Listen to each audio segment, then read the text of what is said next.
All right, good morning again, everyone. We are ready to resume Minister Mchunu's testimony.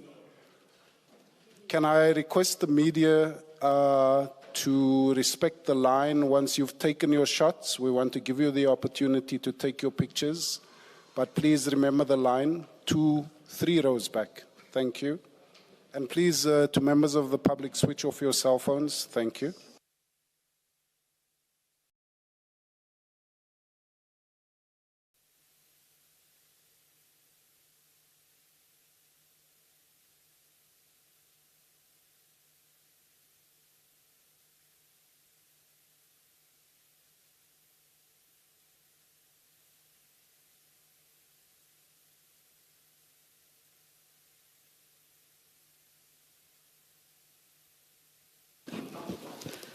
Ms. Sildo. Thank you, Chair. Good afternoon, Minister. Good afternoon, still to the Commission, Commissioners. I don't like the idea of having to look at the time before I greet somebody. In my language, it doesn't happen. Good morning, I'm sorry. Yes, Ms. Sildo. Thank you, Chair. For purposes of the record, just to state, we continue with the testimony of Minister Senzo Mchunu, which started on Tuesday afternoon, the 2nd of December. And because of our programming challenges, Mr. Mchunu was gracious enough to permit us to continue with the witness who was under subpoena for Wednesday, yesterday, and he is back today to complete his testimony. Chair, once again, for the record, when we started with the testimony of Mr. Mchunu, Ms. Lee Sigal Ngube was leading her, working with me. There's a slight change in the team today, and it's still myself, but this time I'm with Ms. Tabampuwe, Advocate Tabampuwe. But that should not impact anything at all. It will have no impact on the process. Chair, with your leave, there is something I would like to address, if anything, to correct the public perception that appears to have taken root out there. On Tuesday, when Minister Mchunu presented himself before the Commission, he was wearing a hearing aid. And unfortunately, the public has interpreted that in different ways, most of the ways exceptionally incorrect. I would like to place on record that Mr. Mchunu brought to our attention that, as with anyone, he has hearing challenges sometimes. And in order to facilitate engagement between himself and us on the one hand and the commissioners on the other, the Commission provided him with a hearing aid that is connected to the Commission system to enable audibility or to improve audibility. So that hearing aid that the public may see is not one brought by Minister Mchunu. It has not been provided to him by his legal team or anyone, and it is for no other purpose except to facilitate better hearing by him. So I thought it is necessary to put that on record and clear any misconceptions that may be there out publicly. Thank you. Thank you, Mr. Thank you. I was about to ask where it is today. I see Mr. Michaels taking it across.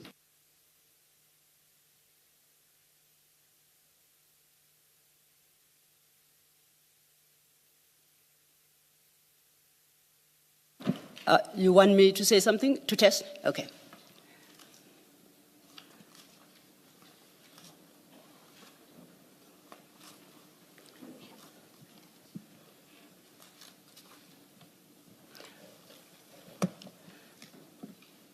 Are you comfortable? Are we ready to proceed, Minister Mchunu? Very comfortable. Thank you so very much. Thank you. Mr. Mchunu, as the situation was on Tuesday, You should have before you a file containing your statement that you had begun to testify on Tuesday afternoon. And then you have a series of files that are marked, 4 of which were tendered on your behalf together with your statement, and that contains your annexures. And there are 3 other files, and these are marked exhibits. And those are the documents that are being tendered by the Commission or by the evidence leaders. As it is practice, as and when we need to refer you to any particular document during the course of your testimony, we will do our best to be as precise as we can and direct you to the correct file and the correct page. So for the moment, you don't have to worry about the fact that you are surrounded by 8 files. We'll find a way to manipulate our way through it, through all that morass. Turning then to your statement, when you left the Commission on Tuesday, you had gone as far as page 21.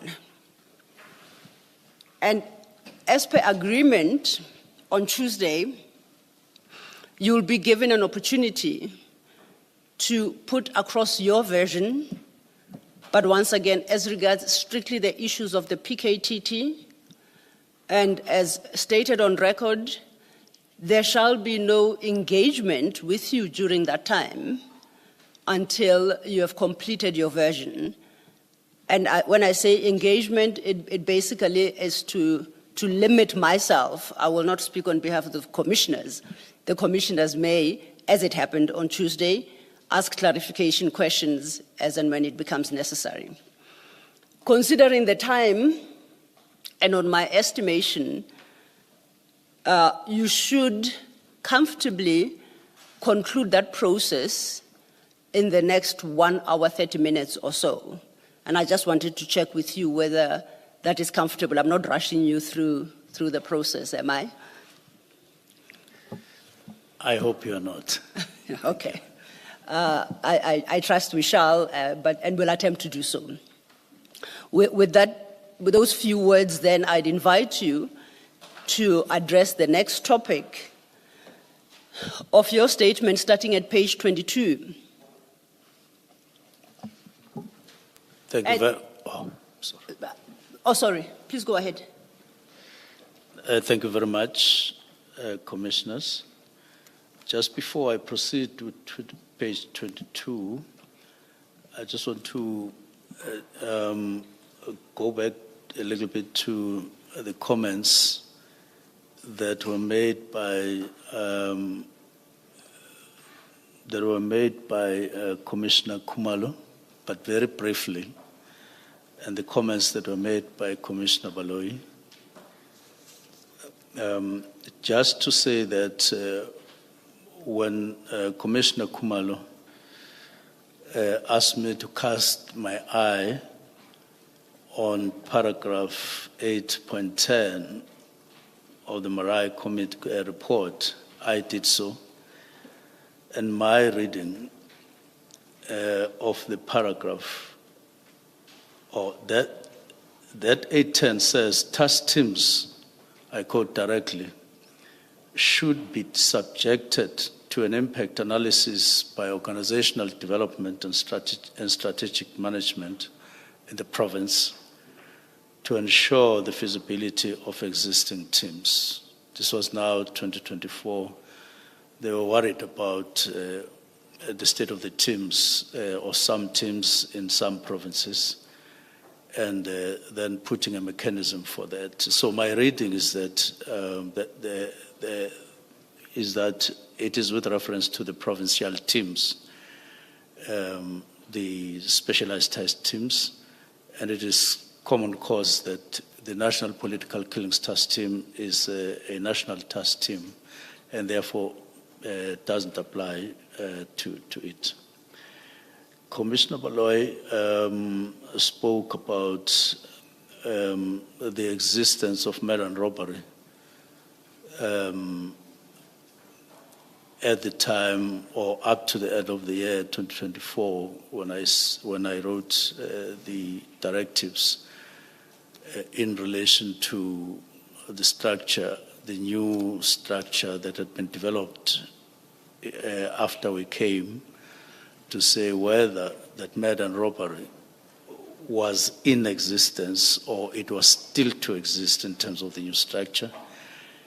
And I do want to confirm that beyond any doubt, even as we negotiated the new structure or discussed the new structure during our orientation and up to the end of the year, the murder and robbery was in full existence, depending on a province here and there, but it was in full existence. And there are pointers to that as evidence. Even on the 12th of July, during the orientation, the presentation that was made clearly indicated that it does exist, murder and robbery.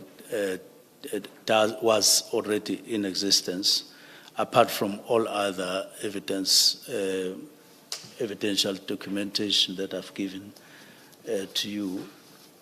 And of course, even at that meeting, there were comments like the letter was issued at the time when there were discussions in relation to the establishment of murder and robbery. And in the past, there was a unit called Brixton Murder and Robbery Unit, which was dealing with the issues of murder and robbery, and it was doing very well. These were part of the discussions that ensued as we were holding our discussions. But this is an extract from the evidence given by Deputy Minister Matale at the ad hoc committee. It is on paragraph 58. But I do also have this document at my disposal, which is a 2020 structure at the beginning of the previous administration. I don't know whether commissioners have. It clearly, like the one that I was putting, it clearly indicates that the structure, the murder and robbery that we are talking about, did exist in column 3 in this document as a section, as I was explaining, or murder and robbery, and then there are other sections below that. So these are part of the material evidence that show that there was indeed meant to be murder and robbery, and the department was making efforts throughout at officials level to build murder and robbery. That is why even in 2019, as in fact 2018, as just 2 months or 3 months after the establishment of the NPKTT in September, they then commissioned a study, because there was this intention all the time to ensure that you build murder and robbery. Now, the last matter... Just a second there, Minister. Yes. We've just been given... I was about to address that. We've also been given documents. Documents documents relating to organizational structure, and another one also addressing organizational structure, but that one is dated 2025. To place on record, during the course of lunch, I take it that with the submission of these documents, the minister would like to have them included in the record. Yes. We will work with the attorneys to determine whether they are part of an existing annexure or how best to mark them for purposes of the record. And then we shall update the commissioner's files as necessary over the lunch period. Just a suggestion, perhaps they should go to the minister's annexures file Yes. And then you can just give a letter if they relate to, for example, Annexure 22. Indeed. Then you have a 22A and whatever else. We shall do so, but I guess we will have to satisfy ourselves yes. that they are relevant Yes, if they to are. that particular If- annexure. Otherwise, we'll If have they to find are. out. Yes. Only yes. if they are, yes. We definitely will Thank do, you, Chair. Thank you. you. Thank you. Minister, I interrupted you. Thank you very much. The last preliminary issue, just before I get to page 22, is just to bring in yet another document on interministerial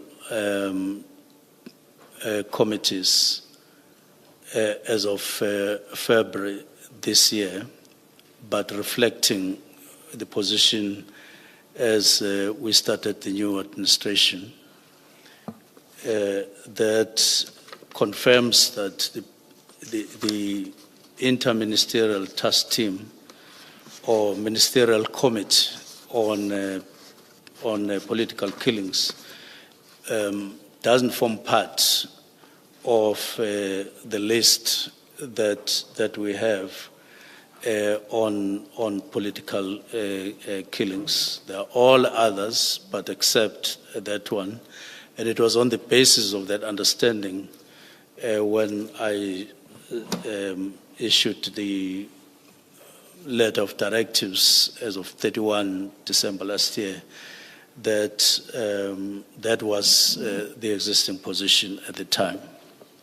I now want to proceed, therefore, to page 22. Sorry, Minister, before you do so, you've accepted my invitation and responded to it. It's the first preliminary point you addressed. Because our proceedings are transcribed, you were responding to a document that appears in file 2 of 5, your annexures on page 201, and it is paragraph 8.10 of the Murray report. Thank you. Thank you, Commissioner. Minister, the document you just referenced, just to confirm, is it one of the two that has been submitted, or is that yet another? It's yet another. It's yet another. We trust that we'll be provided with copies thereof, and we shall treat it in the same fashion as we do these two. Thank you. Now, page 22 addresses, which is the next topic, the role of the minister vis-à-vis the role of the National Commissioner. In discharging my ministerial responsibilities as police minister, I have at all times understood the constitutional and strategic framework governing policing, including my authority to determine national policy and to issue directives to the National Commissioner within the framework. And in this regard, I've also made my own personal efforts to intensify my understanding of the environment as appointed to police department. And I want to point out right at the beginning that we dispel the notion that the Minister of Police has no operational, although I put it inside italics, has no operational role whatsoever insofar as police are concerned. It will be remembered, it is solely for that reason that I make that statement.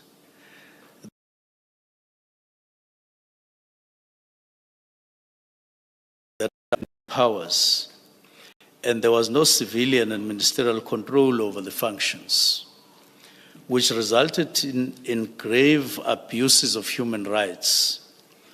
Our Constitution departs from that particular history and places the police firmly under the public control, and the police reside under a political head for a good reason.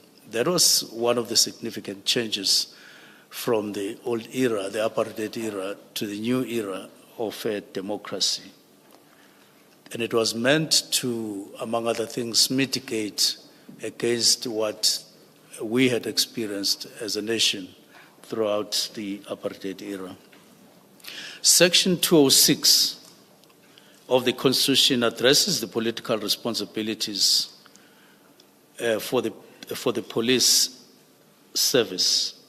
Subsection 1 therefore states that a member of cabinet must be responsible for policing and must determine national policing policy after consulting the provinces or provincial governments and taking into account the policing needs and priorities of the provinces and determined by the provincial executives. And then Section 207 deals with the control of the police service, with subsection 1 and subsection 2 providing as follows. The President, as head of the National Executive, must appoint a woman or a man as the National Commissioner of Police Service to control and manage police service. The National Commissioner must exercise control over and manage police service in accordance with the national policing policy and the directions of the cabinet member responsible for policing. So those two sections are very clear in my understanding, and I worked on the basis of what I understood them to mean. Then there's Section 207, which establishes the civilian secretariat and provides for a civilian secretariat for the police service, which must be established by national legislation to function under the direction of cabinet member responsible for policing. So according to the Constitution, Minister has three distinct powers. Firstly, it is to determine national policing policy. The second one, it is the power to direct the National Commissioner when exercising his or her powers in terms of Section 207 of managing and controlling the police service. And then thirdly, the power to direct the Civilian Secretariat for Police, which secretariat must be established by national legislation. The Constitution does not prescribe the content of the national policing policy, and this is left to the minister to determine the content. The policy must, however, take into account the policing needs and priorities of the province, and clearly the Constitution contemplates the all-encompassing policy that sets the framework for the operations of the police. Now,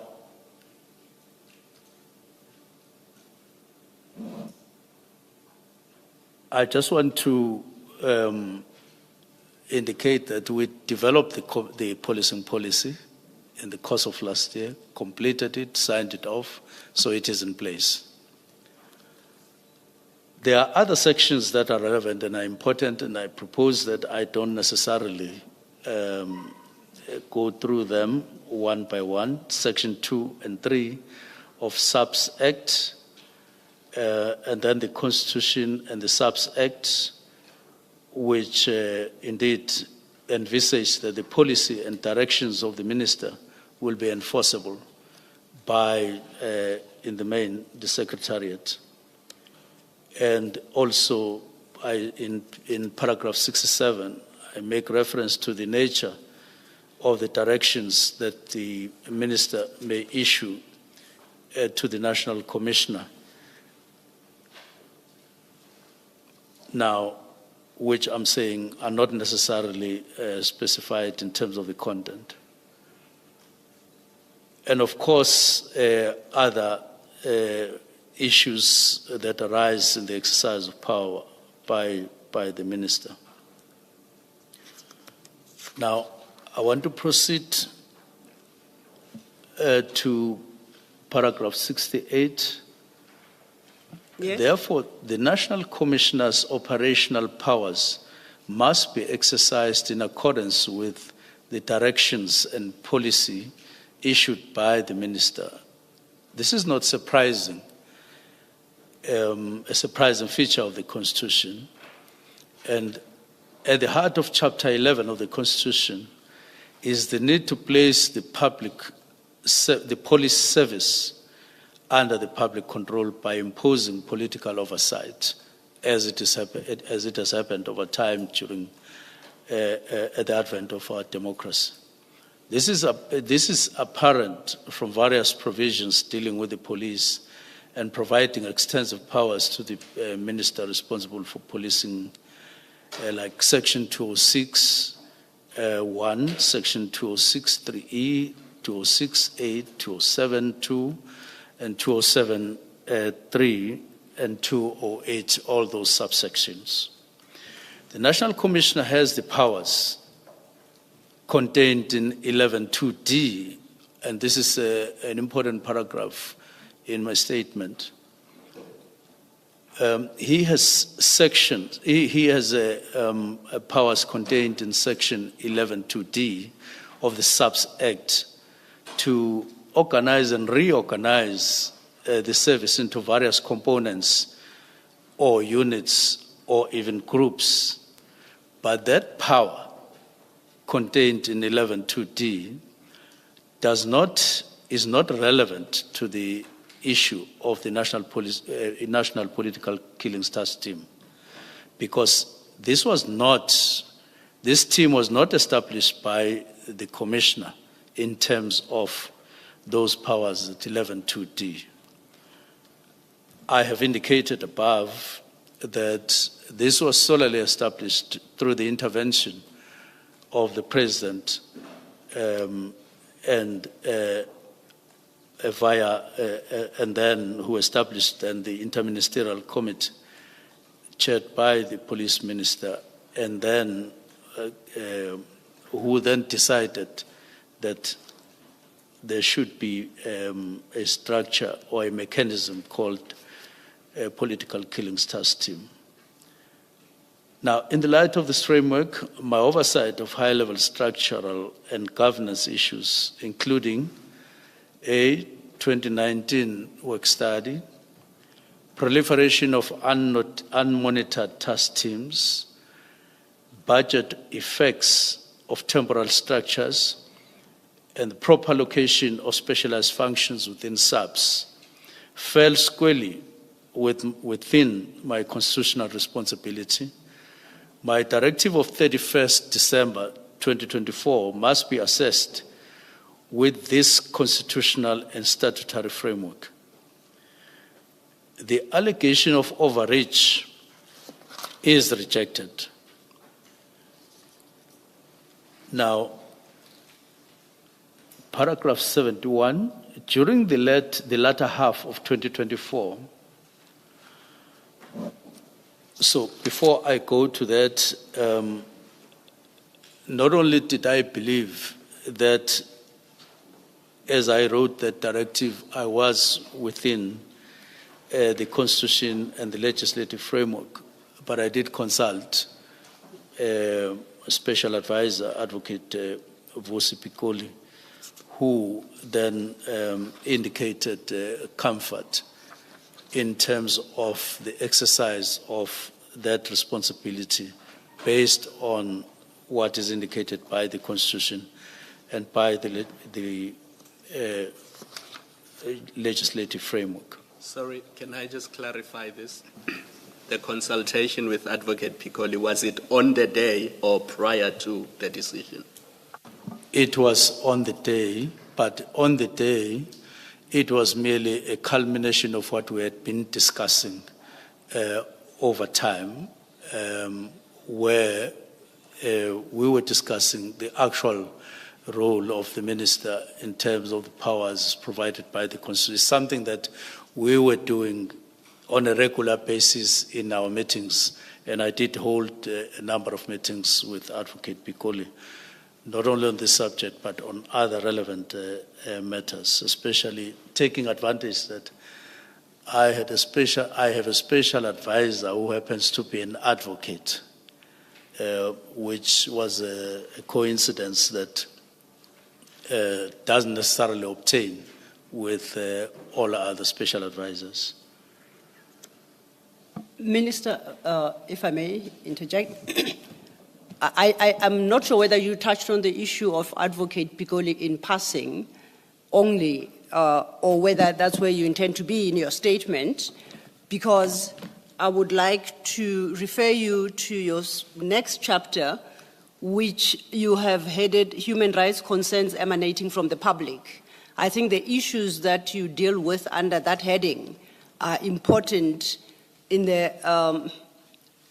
considering your eventual decision to disband. So I think we should take some time and you highlight aspects of that. For the record, Commissioners, the extensive engagement with the issue of consultation with Advocate Pigoli starts much later in your statement at 162, and when we get there, you will say more about it. Thank you. Thank you very much, Commissioners. During the latter half of 2024, that is just after we got appointed to the Ministry of Police, we began receiving a series of complaints and reports from civil society as one group, from whistleblowers, from SAPS members, from members of parliament, and from members of the public.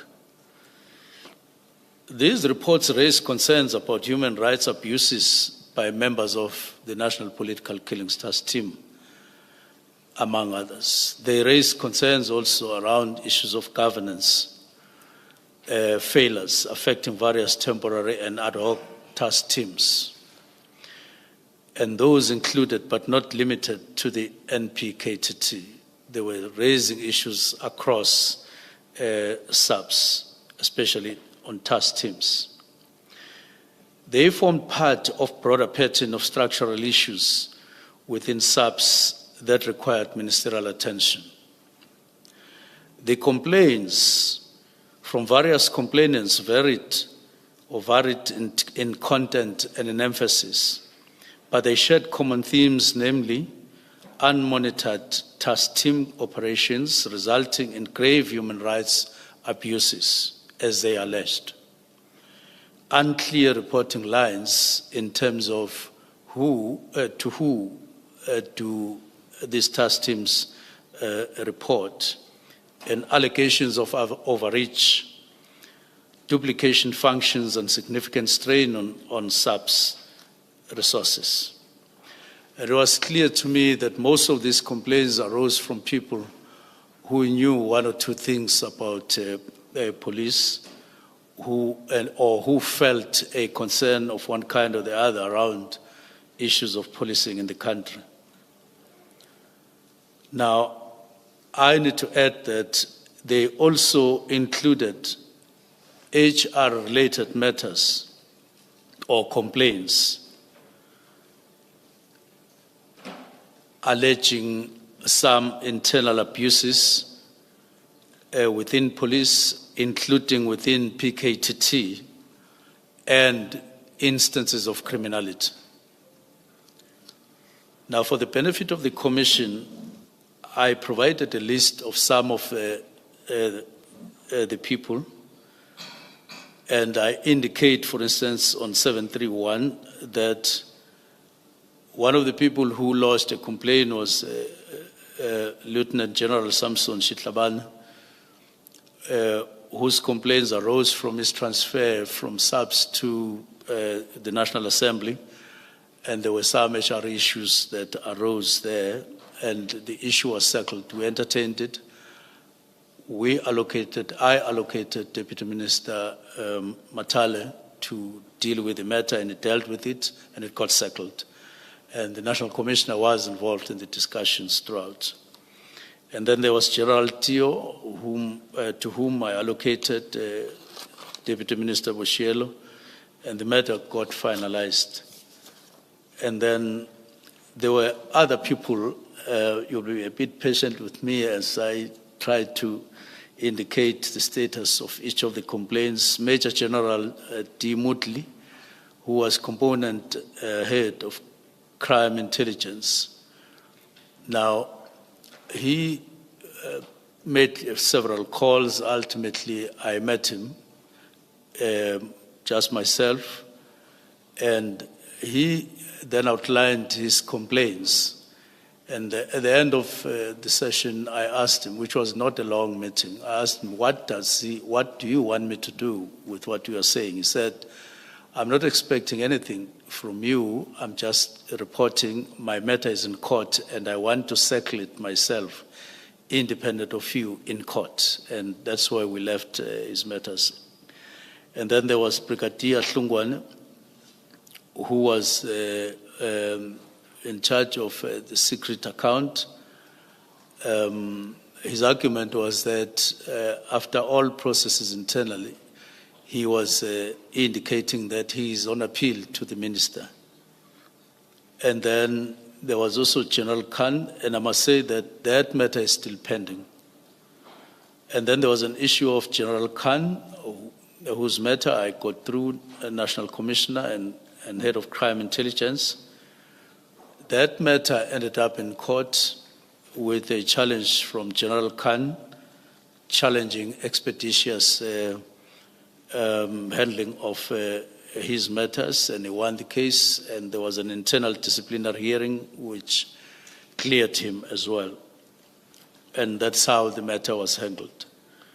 And then there was also General Vuma, whose matter is still pending on suspension for several years now, and Mpumalanga Provincial Commissioner Lieutenant General Manamela, whose matter is still pending. And then other names to be submitted to the commissioners for confidentiality. I have here commissioners in this envelope. Other people who contacted us, and some of them we had a discussion on with the deputy ministers somewhere towards the end of November to say, what do we do with all these complaints? But many of them, or most of them, I met them alone at their request for strict confidentiality, because they emphasized throughout our conversations. So they would call and they will ask for a meeting directly or via other people. And then I would meet them. And they would emphasize that the matters that they are relating to me are highly confidential and highly sensitive. And then they would relate them to me. I did that throughout the course to the end of the year. And I put them in the envelope, and I would want to, I intended handing them over personally to the commissioners, but I trust that you are trusted by the commission, and I'll be looking at you as you do so, because I don't want the names to be exposed by any accident. I am making a personal appeal to the Commission to afford them an opportunity to meet them. There are 8 of them, and it won't take 8 days. It will take less than 8 days to hear them out. And it's important from where I sit to receive or to afford them the opportunity to do so. So that is part 1 of the complaints that we received. Then there were also complaints. Minister, my apologies if I may interject. From a procedural perspective only, this is important for me to understand at the stage where now we engage the minister on his testimony.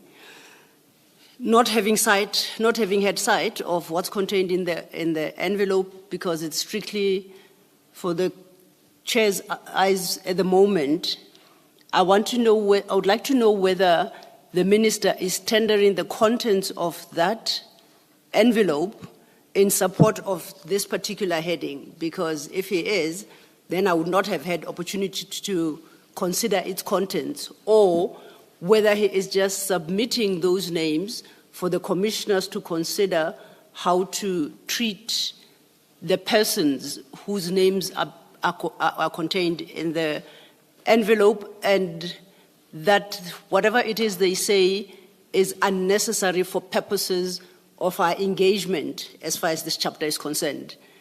Not having seen them, I don't want to stray way beyond the minister's statement as it currently stands, so I would like some guidance on how to treat that, the information that is in the envelope. And Minister, I'm not suggesting that I have sight of the contents. I just want to know how I deal with the contents of that envelope. Thank you.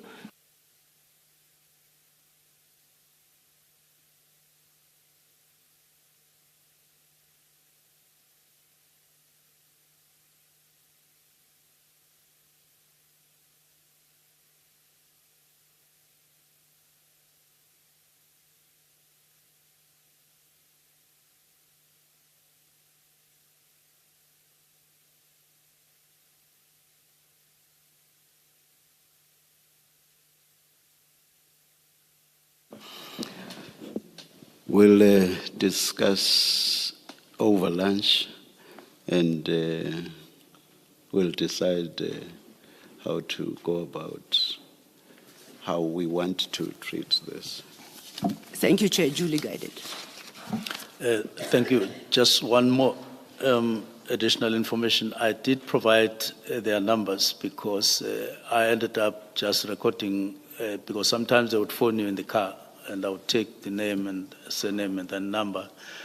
But quite a number of them, if not all of them, would have made submissions to or an application to the Commission to appear. So there may be correspondence with the Commission already from them. Thank you very much. Thank you, Minister. Noted. The next person who also lodged complaints formally by writing emails to us was Mary Haas, who is an academic and a long-standing observer of policing oversight in KwaZulu-Natal and elsewhere. And she did send correspondence to me and to Parliament Portfolio Committee on policing from time to time, complaining about various issues. Among the issues that she raised was systemic governance weaknesses experienced or observed by her in policing, including task team operating in parallel, and sometimes outside SAP's formal command, oversight and budget structures. Her concerns outlined the issues later identified independently in the Marai report and SAP's internal governance discussions. Some of these complaints were quite serious when you read them, and at some point I did have a discussion with National Commissioner around these matters. I'm just indicating that she was one of the people who made submissions. And then there was another person called Patricia Morgan Mashale, who also sent a number of complaints on an ongoing basis, I think from July, shortly after we got appointed, sending a lot of material to us on a regular basis. And at some point, I requested assistance to understand exactly her standing and what her role is, and so on. But even after IGI, that is Inspector General of Intelligence, had indicated some aspects around her, I continued to receive and I continued to read, but I never actually sat down to deal with the matters that she was raising. I never sat down with her nor did I have any discussion with her on telephone. I just received and looked and read what she was saying. And then the third and the last issue of these complaints arises from a case that is alleged to be in violation of human rights. This was reported in media before I arrived, as I perused matters from attorneys from Bradley, Conrad Halton, Chiclaw firm. And some of these articles were carried by Daily Maverick, and we set out and indicate what they were all about, and I proposed that I don't go through everything there, but those matters are clearly identified. It is now public knowledge, I'm now on page 35, that Ms. Becker has since requested to give evidence before the Madlanga Commission about what she alleges as abuse and violation of her rights perpetuated by members of the NPKTT during her arrest. In her statement before the Commission, Ms. Becker has detailed an extent of the abuse as she alleges she endured during her arrest, and Ms. Becker explains the abuse she experienced in Part B of her statement, paragraph 31 to 79, which I attached as SM16. So it bears mention that some of these complaints referred to in this statement were also discussed with the National Commissioner, as I indicated. Now, the challenge posed by these examples is this.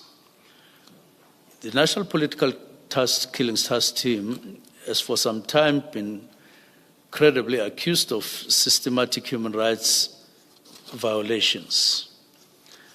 And I must indicate that it's quite concerning to hear stories here and there of members of PKTT or National Political Killings Task Team wearing balaclavas when they do some of the operations that you wouldn't expect them to do so, even though I'm not specific on the matters, but I'm merely indicating what complainants have raised in their complaints, the ones that are listed there. A culture that is not in consonant, in my view, with a democracy and what is expected of police, and it's quite concerning. Hence my inclusion of this matter here. So my view is, and still is, it is possible for police, whether in units, whether in teams, to perform their duties successfully without having to violate any human rights. We are a country that has made a choice that we recognize human rights, that is rights of individuals in the country that must be observed as we police South Africa all the time. But I'm not suggesting that police shouldn't have freedom to or liberty to exercise their powers within the Constitution and within acceptable practices in relation to use of force whenever that is necessary. Now, I go further to say that I do have an understanding that there are arguments out there that it's preferable to keep the National Political Killings Task Team because of its unique focus and ability to combat organized crime. And I want to state it that that's a wrong argument, because the National Political Killings Task Team was not designed to combat organized crime in general, but they were established and designed to focus on political killings, which, in other words, killings which are politically related. And they have been doing that, strictly just that, political killings or assassinations or murders that are deemed to be political related, not other matters, not any other matter, as it were. And I will indicate later through figures or some stats that make an effort to make us understand what the Political Killings Task Team was all about. But I don't think that it is fair to devote substantial resources to one category of killings in the country, which is politically related killings and not any other killing. When the evidence is that there is an urgent need to focus on all matters. Ever since I got, or we got appointed to the ministry, what the concern of Cabinet has been, the concern of the Portfolio Committee has been, the concern of the public has been, it has been a very high and unacceptable rate of murder in South Africa. That has been the concern that has been drummed into our heads all the time, and we believe in that the rate of murders alone, not just crime, but murders in particular, is very high, unacceptably so. That's why, among other things, I took the initiative of calling a meeting together with the deputy ministers of the National Commissioner in November and provincial commissioners and the deputy national commissioners, just to focus on 4 crimes that we believed by that time we had observed as being a major concern in the country. That is murders, proliferation of firearms, proliferation of, if I could use that word, of drugs in the country, and GBV&F. We focused on those only. Now, those kinds of situations or those crimes, as we identified them in November, they rather dictate to your conscience and yourself as a need, pointing to a need, maybe not exclusively, but almost exclusively, that you need to attend to those because they are the ones who characterize criminality in South Africa more than any other. When people say there's crime in South Africa, they're pointing to murders. They are pointing to these other 3 that I've indicated. Hence, our focus. Much as political killings, as identified in 2018, are important, there is murders of councillors and other officials at the local sphere. Much it is important, and it was important to attend to that. But there is a need to recognize that outside that number or that category of people, there is a lot that is happening. And therefore, we can't keep on focusing on just one category, which in my view is small compared to the other, as statistics will indicate. I then proceed to try to get deeper into the changes that were necessary and necessitated by the directive that I issued on the 31st of December last year. Where are you now, Minister, in your statement? I'm on paragraph 99. I'm proceeding to paragraph 99. A central consideration that informed my approach was the need to strengthen SAP's permanent structures, rather than continue to rely on a temporal project. And this was based on observations. So by late 2024, it was increasingly clear that concentrating significant resources exclusively on politically motivated matters was no longer efficient or justifiable.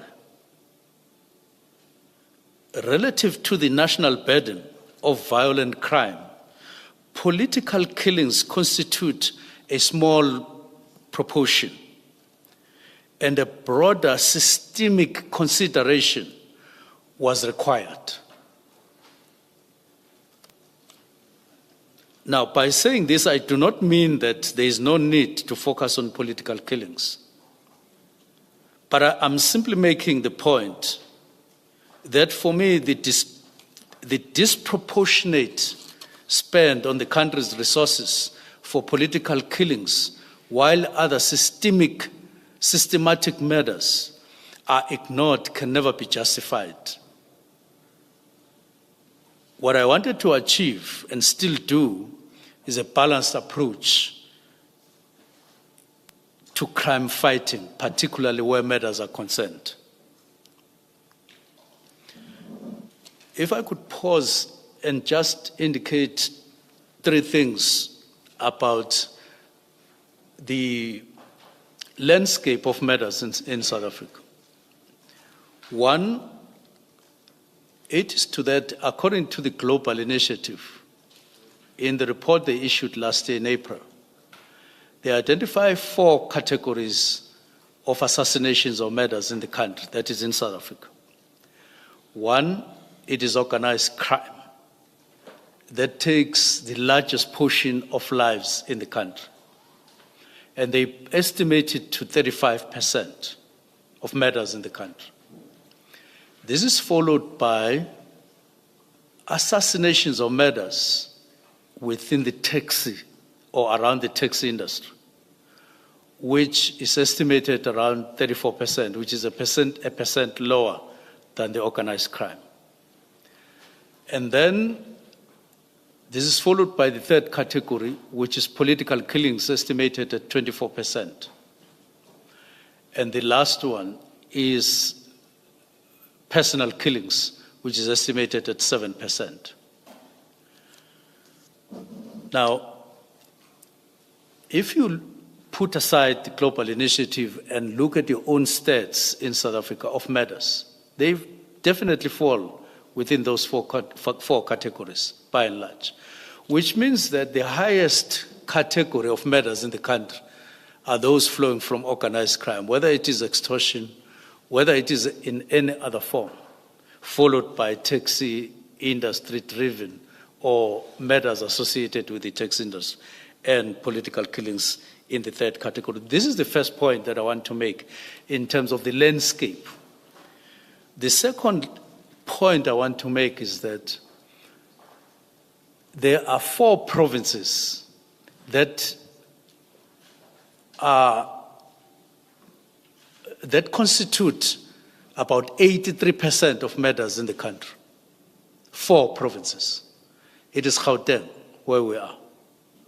It is KwaZulu-Natal.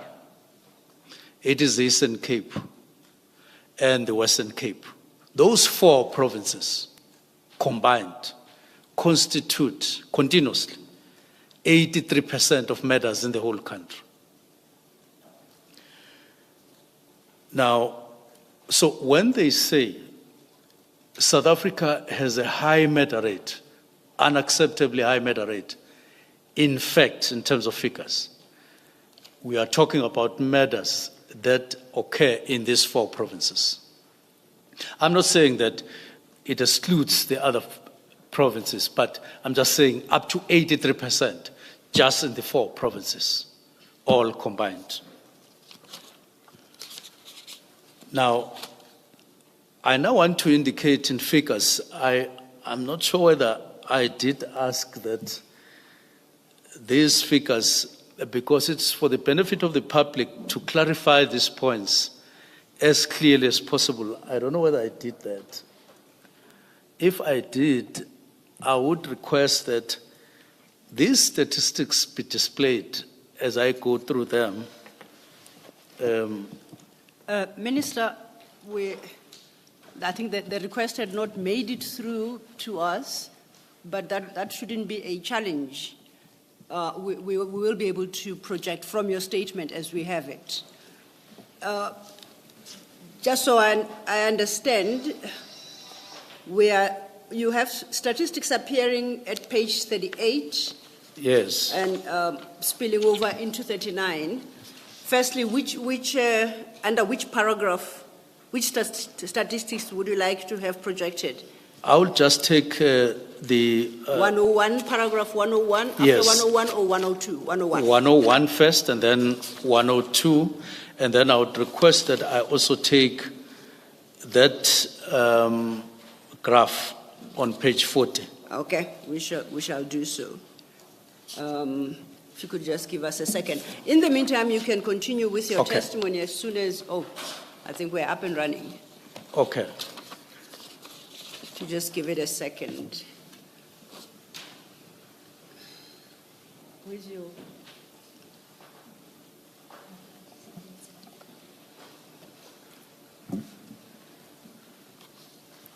Not so soon, it turns out. Okay. Thank you. But I believe you may continue as soon as it comes up. Then you will turn your attention to the table. Okay. Thank you. So at the end of the statistics that we will indicate, which will also take us to some of the figures that we have on PKTT figures, as we will be comparing, the summary of that comes out of these figures and the graph, it tells you that between the years 2016-17 and 2024-25, SAPS recorded an average of 23,043 murders per year national. 23,000 and 43,000. No, 23,043 national. And then you go to KZN alone, the average there annually is 5,314. Now, this against the backdrop of the National Political Killings Task Team murders with an average of 18 political murders per year over years 2015 up to 2024. We were just indicating averages to make my earlier point after the statistics. I may as well, because stats are now here, to indicate what I wanted to indicate. So in one, you will see that from 2011 to 2015, we deliberately went back there to show that in those 4 years, political murders were 11.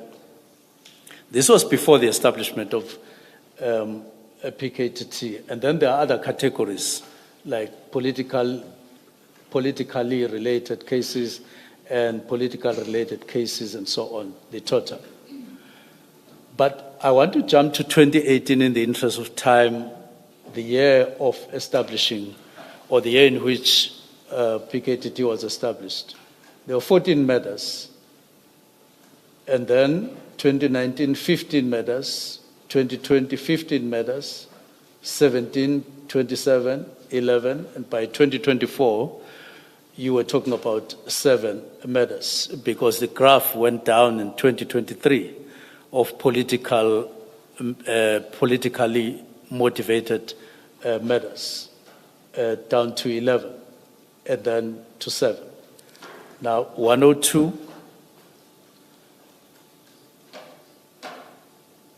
Now 102 indicates just in KZN, flowing from those figures above, to indicate that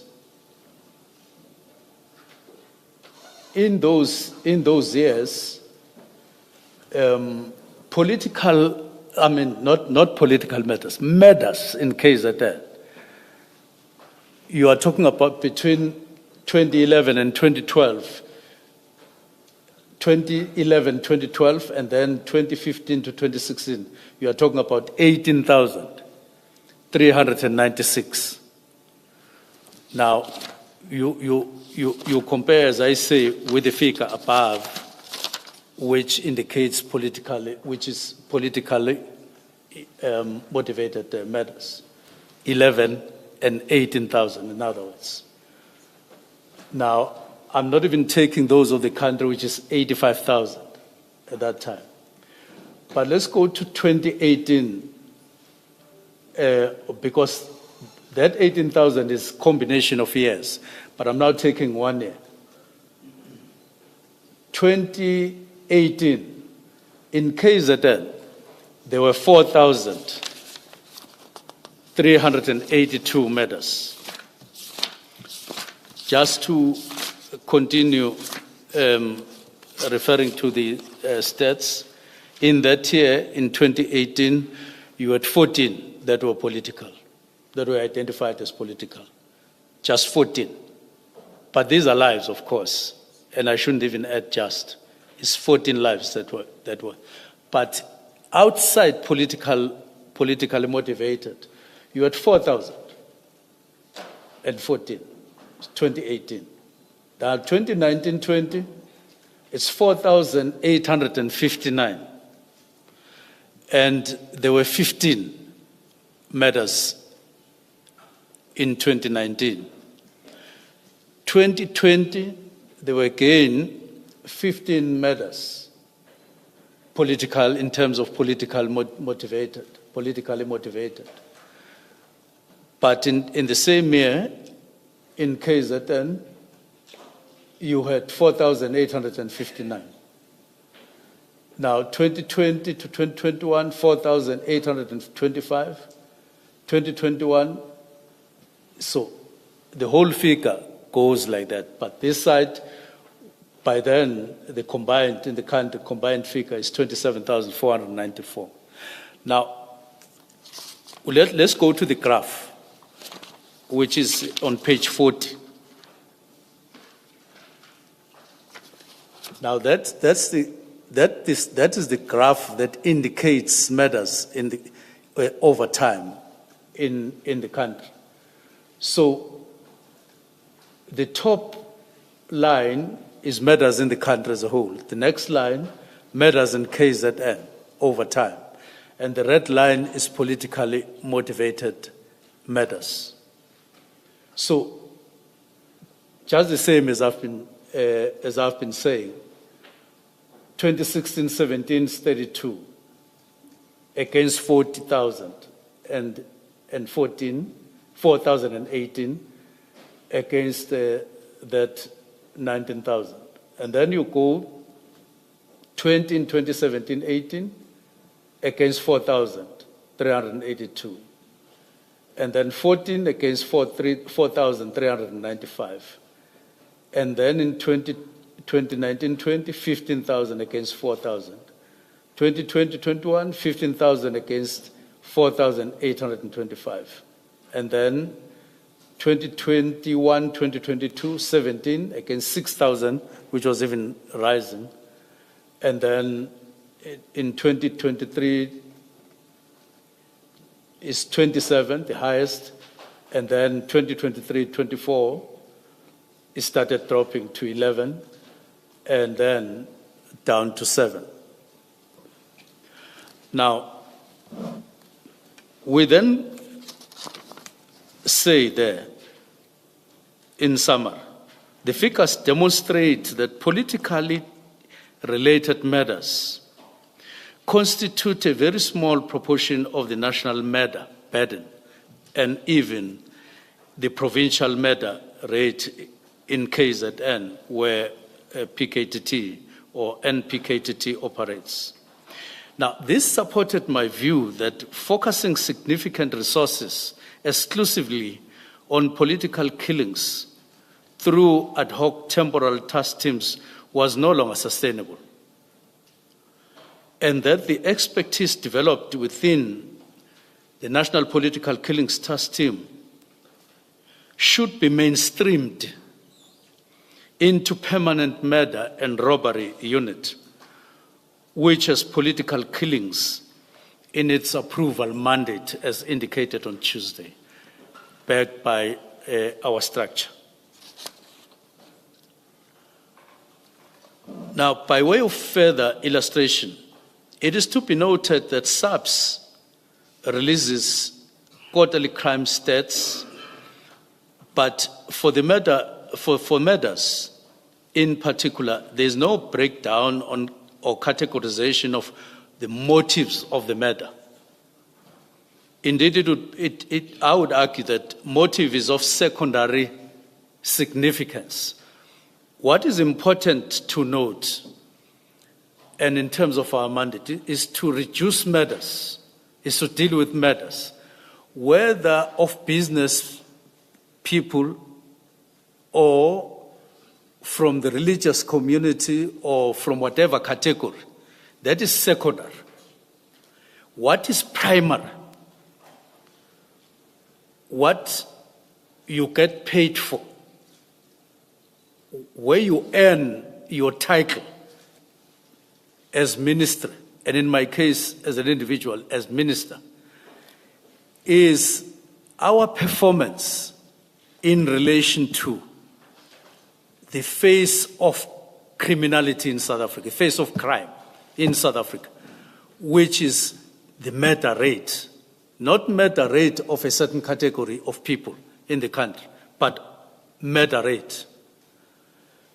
And people in South Africa would say, we are making an impact, we are working, not when we reduce just one category, but across.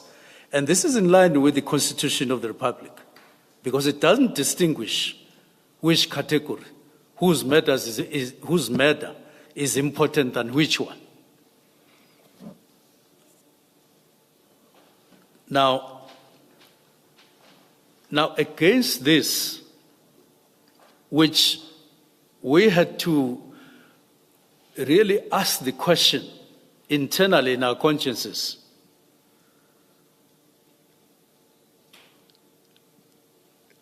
do we continue like that?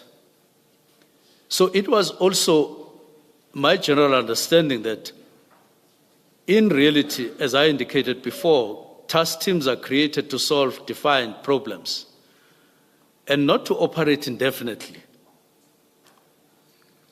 And I've repeatedly indicated this matter. Now, ultimately, I was of the view that NPKTT's work should be wound down or wind up, and members should then be absorbed into one of the permanent structures. And in this case, it is murder and robbery under serious and violent crimes, which flows from the work study, which flows from the understanding of SAPS themselves, and the work that they had done over years, and so on. Now, when I then indicated in the directive that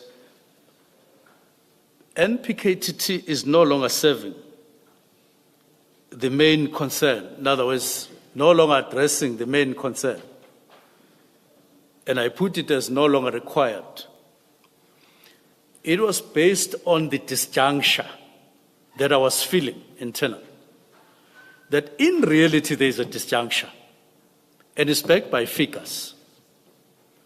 If you don't interrupt what is happening, you are actually saying this disjuncture must continue when you have power to exercise in the form of a directive to highlight the importance and the urgency to deal with this particular matter, hence the directive. So it was not out of not recognizing the work done by the PKTT, despite the fact that, as I have indicated, it's a small category of people in reality. But we do recognize the work that they did as individuals and as a team. But time to mainstream, as indicated by the structures of SAPS over time, had come. And we had to take a stand to say, let's now change in line with what is actually happening in the country in terms of murder and robbery. So it was in that context that I indicated no longer required. It was based on stats, not meaning to say individual members within PKTT would then be made to retire.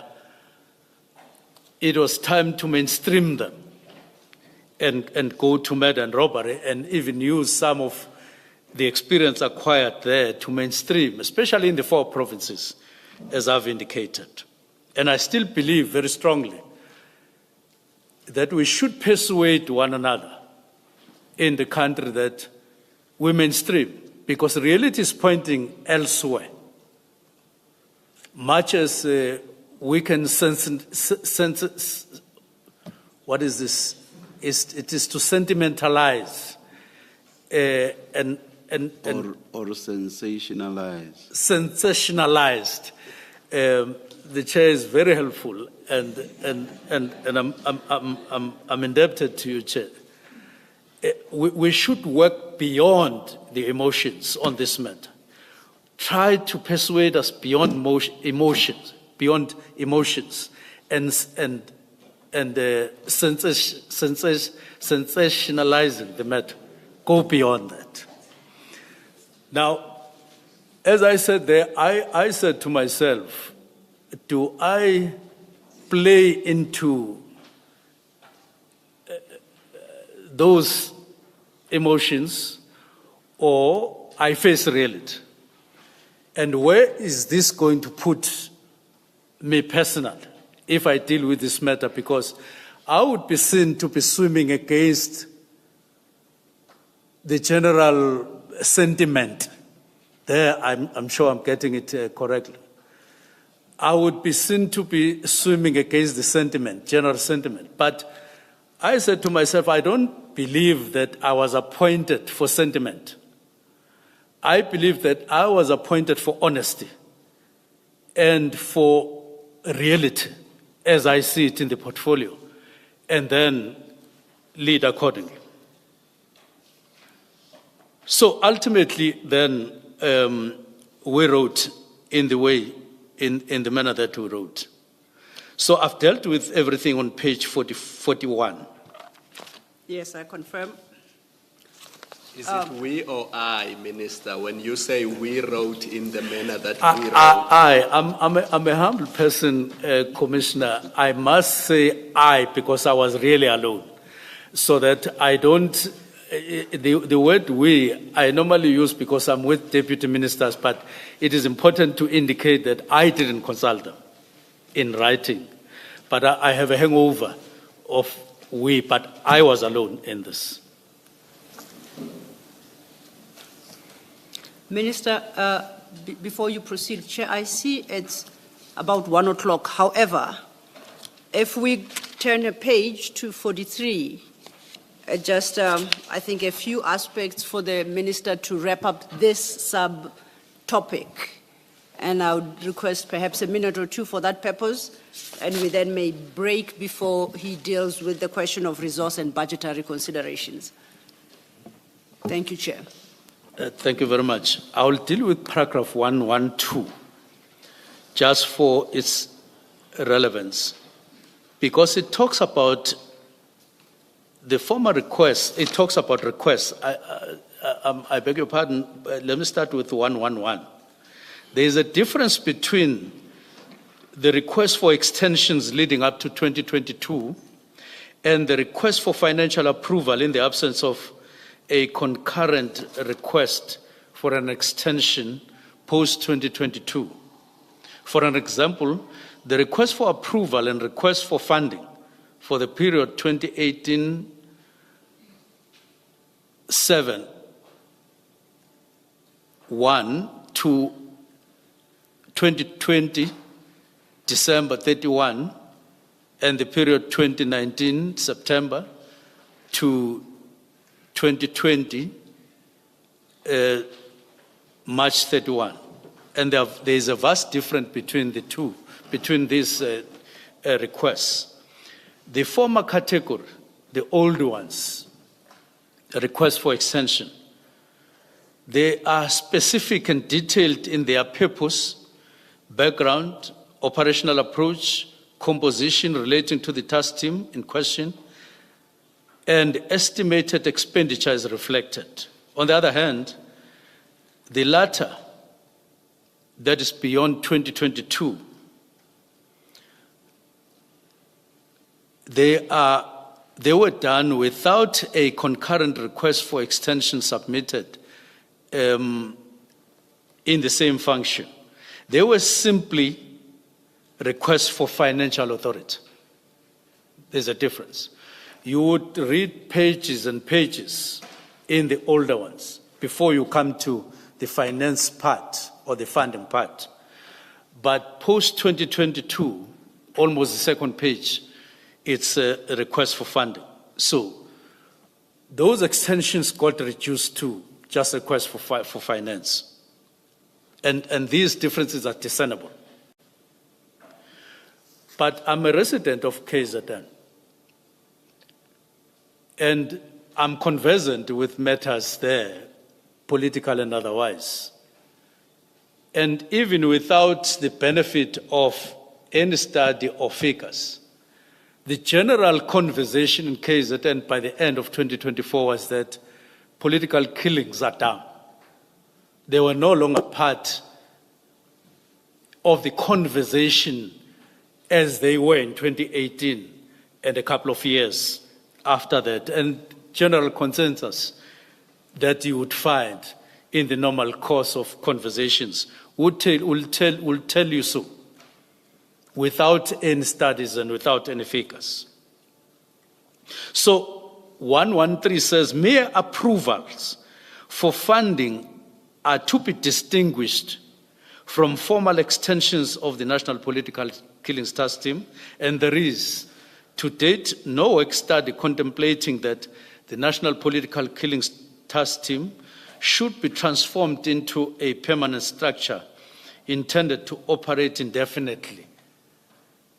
What there is instead, there is a proposal over years that you now must integrate, you now must allow National Political Killings Task Team to be absorbed by murder and robbery under serious and violent crimes. This is what we are saying in those paragraphs. But we are also highlighting sensitivity in terms of allocating resources within policing, that it's a matter of concern and it's very important. So I go to paragraph 115. So following the work study, the intention was always that the NPKTT functions would be reabsorbed into permanent structures. Let me make this point. It may have been conveyed and received as disbandment and consumed as such, but the intention is similar to that one of 115, absorbed into these permanent structures as demonstrated in terms of what SAPs were saying in various memos over time. It was to absorb, it was to integrate, it was to do just that. But the term disband came in, of course, in the conversations right from 2019. It was not introduced by me alone. It was there in 2024 before I arrived. And as such, it got to be part of the conversation. Now, so that's why I'm saying then in those paragraphs preceding where I am, we're getting to the belly or this real substance that went into the processing of the letter of disbandment. But I proceed to the resources and budgetary considerations, and I'm not going to be detailed there because it's there.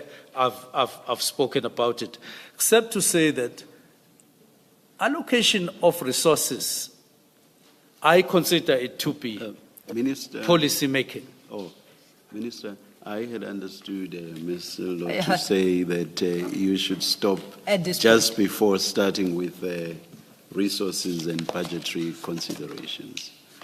Let us. Yes, Before we do yes. so, Commissioner Kumalo's mic went on. I thought he's got a question for the minister. Oh, all right. Otherwise, happy to. Thank you, Chair.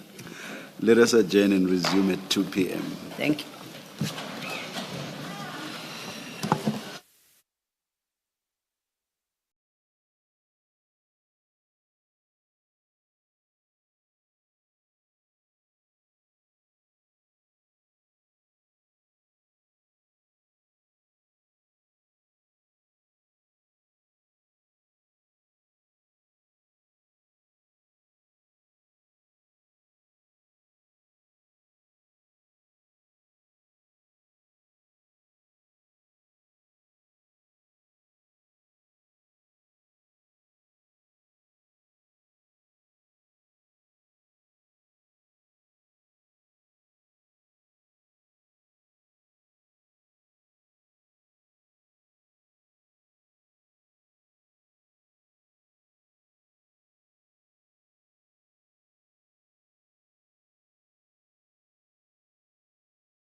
have considered the question of the brown envelope. We have decided to give it back to you, Minister, and to ask that you seek legal advice from your legal representatives as to what you want to do with it and the people reflected on the list. That's what we suggest, Minister. Yes. Thank you very much.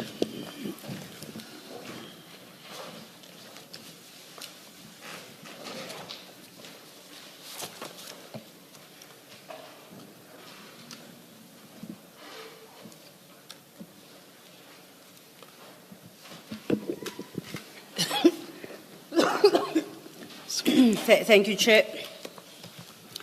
Minister, just to orientate us, before we broke for lunch, we were at your page 43. And we had just dealt with paragraph 116, which would then lead us to the next sub-item in that chapter, that you have headed resource and budgetary considerations. I would invite you to pick it up from there, but so we don't run into crisis time and into a crisis in respect of time. I would like to remind us that in putting forward your version, you still have a significant chapter to deal with, which you had procedure followed preceding the 31st December 2024 directive. The reasons for the 31st December 24 directive and the post-directive implementation. So those are the three main topics left. And just to remind ourselves, that's where we intend to stop, both with you putting forward your version and the engagement we are going to have with you, because it's those topics that speak specifically to the issues of PKTT. As previously placed on record, all other issues that you have addressed in your statement shall be for the second session of the Commission in the new year. The Chair will determine when that takes place. Your statement is extensive, and it will not be possible to deal with everything with appropriate and required depth if we were trying to cram it all in this 1.5 days. So I just want to remind ourselves what awaits us, and if you could structure, therefore, your summaries accordingly to fit in with your and my agreement as to how much time you need for that purpose. Thank you so much. I then invite you to consider from paragraph 117 and deal with that sub-item, resource and budgetary constraints. Thank you. Thank you very much, Commissioners. 117 taken together with 118 seeks to indicate that the issue of resources is of primary importance in a department like police, whether NPKTT is funded from the National Operational Center, which would affect the combat units within SAPS, or is taken from any other source, especially detectives. The principle is one, that we shouldn't use the budget for what it is not allocated for and start picking up from different programs, because that is not allowed by Treasury. Then it affects performance levels of where money is taken from. If it's taken from detectives, for instance, it causes the standstill that is there in SAPS. Things like physical dockets, things like many dockets to a detective, which is very cumbersome, resulting into poor performance and convictions and all of that. Having made that point, to say the whole of SAP's resources are an issue that cannot escape my attention as Minister because it is so important. I indicate on page 44 that if we continue funding national political killings trust team the way it is happening, we are being insensitive to discuss resources that we have for making sure that the whole of SAPS is as effective as it should be. PKTT or NPKTT, there's a budget items there just for 12 months requiring that amount of money. Just for S&T and accommodation, 40 million, 883,000, food and beverages, 15,193,000, incidental costs, 6 million, laundry, 1.2 million, overtime, 30 million, cell phone, 440,000. Now, this kind of expenditure concentrated in just one team, which is temporary, is unjustifiable. The budget for SAPS has been reduced by 11% over the last few years, and therefore it's something that should talk to the way resources are allocated. If I come to this year, for instance, I do want to display, I want to come to just one small or one page presentation which I asked for, just to show. Minister, is that from your statement? Or is that a separate document you would like projected? It's in the bundle. It's not. It talks to case management. It's an annexure to your statement. Yes, case management, and I'm not necessarily focusing on that. I'm just focusing on the results that we have on, especially convictions and so on. You have this document in the bundle. I think we will project what we believe is the document. It's an extract from presentation to the portfolio committee. It's a two-page document, if I may. And I'll present one page, the first page. Okay. It's got section 1, case management, docket status, politically related cases. That's the heading of the document you want. Or are we in the wrong document?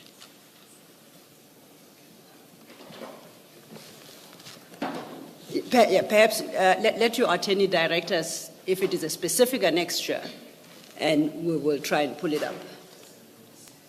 SMP? 26. Oh. SMP.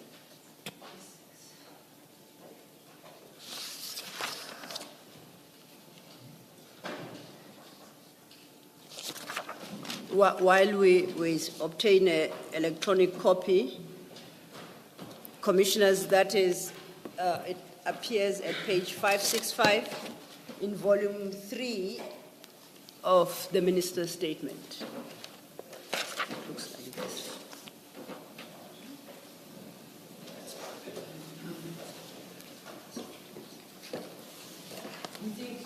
Okay. Minister, we think we have located the correct document. Can you direct us to the correct page now? It's just the first page of the two. And under the heading purpose. Under the presentation to the portfolio committee.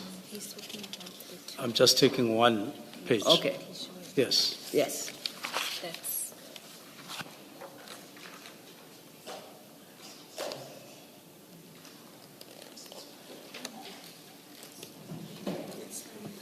Minister, we are going to project and then you'll tell us if we are at the right place. Yes, thank you.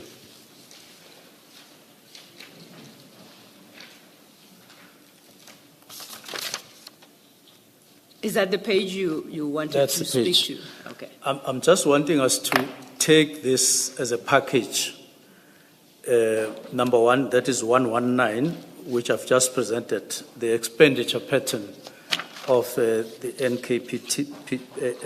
NPKTT. Sorry, Ms. Silo, we are in the right annexure. Which page is it?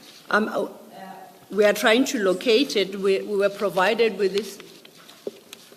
We provided with this two-pager. Minister Mchunu's attorney told us it's Annexure 26. But what you have on the screen will not appear at Annexure 26. It's an extra document that we have been provided with. But the minister confirms that that is the document he wants to talk to. So perhaps afterwards, once again, we'll have a conversation with the attorneys to understand where this particular document fits in his annexures. I'll propose that perhaps in the meantime, he speaks to what's on the screen. So,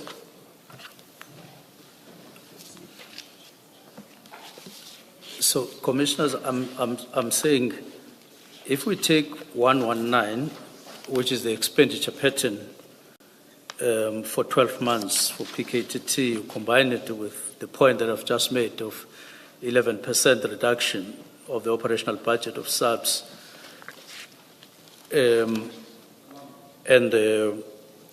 add this slide, you'll see what's happening, or contextualize, or use this slide to contextualize what we are saying. You will see that in a context, what's happening with the budget of subs is that it is nominally increasing, but in real terms it is getting down as a result of demands of policing and the population.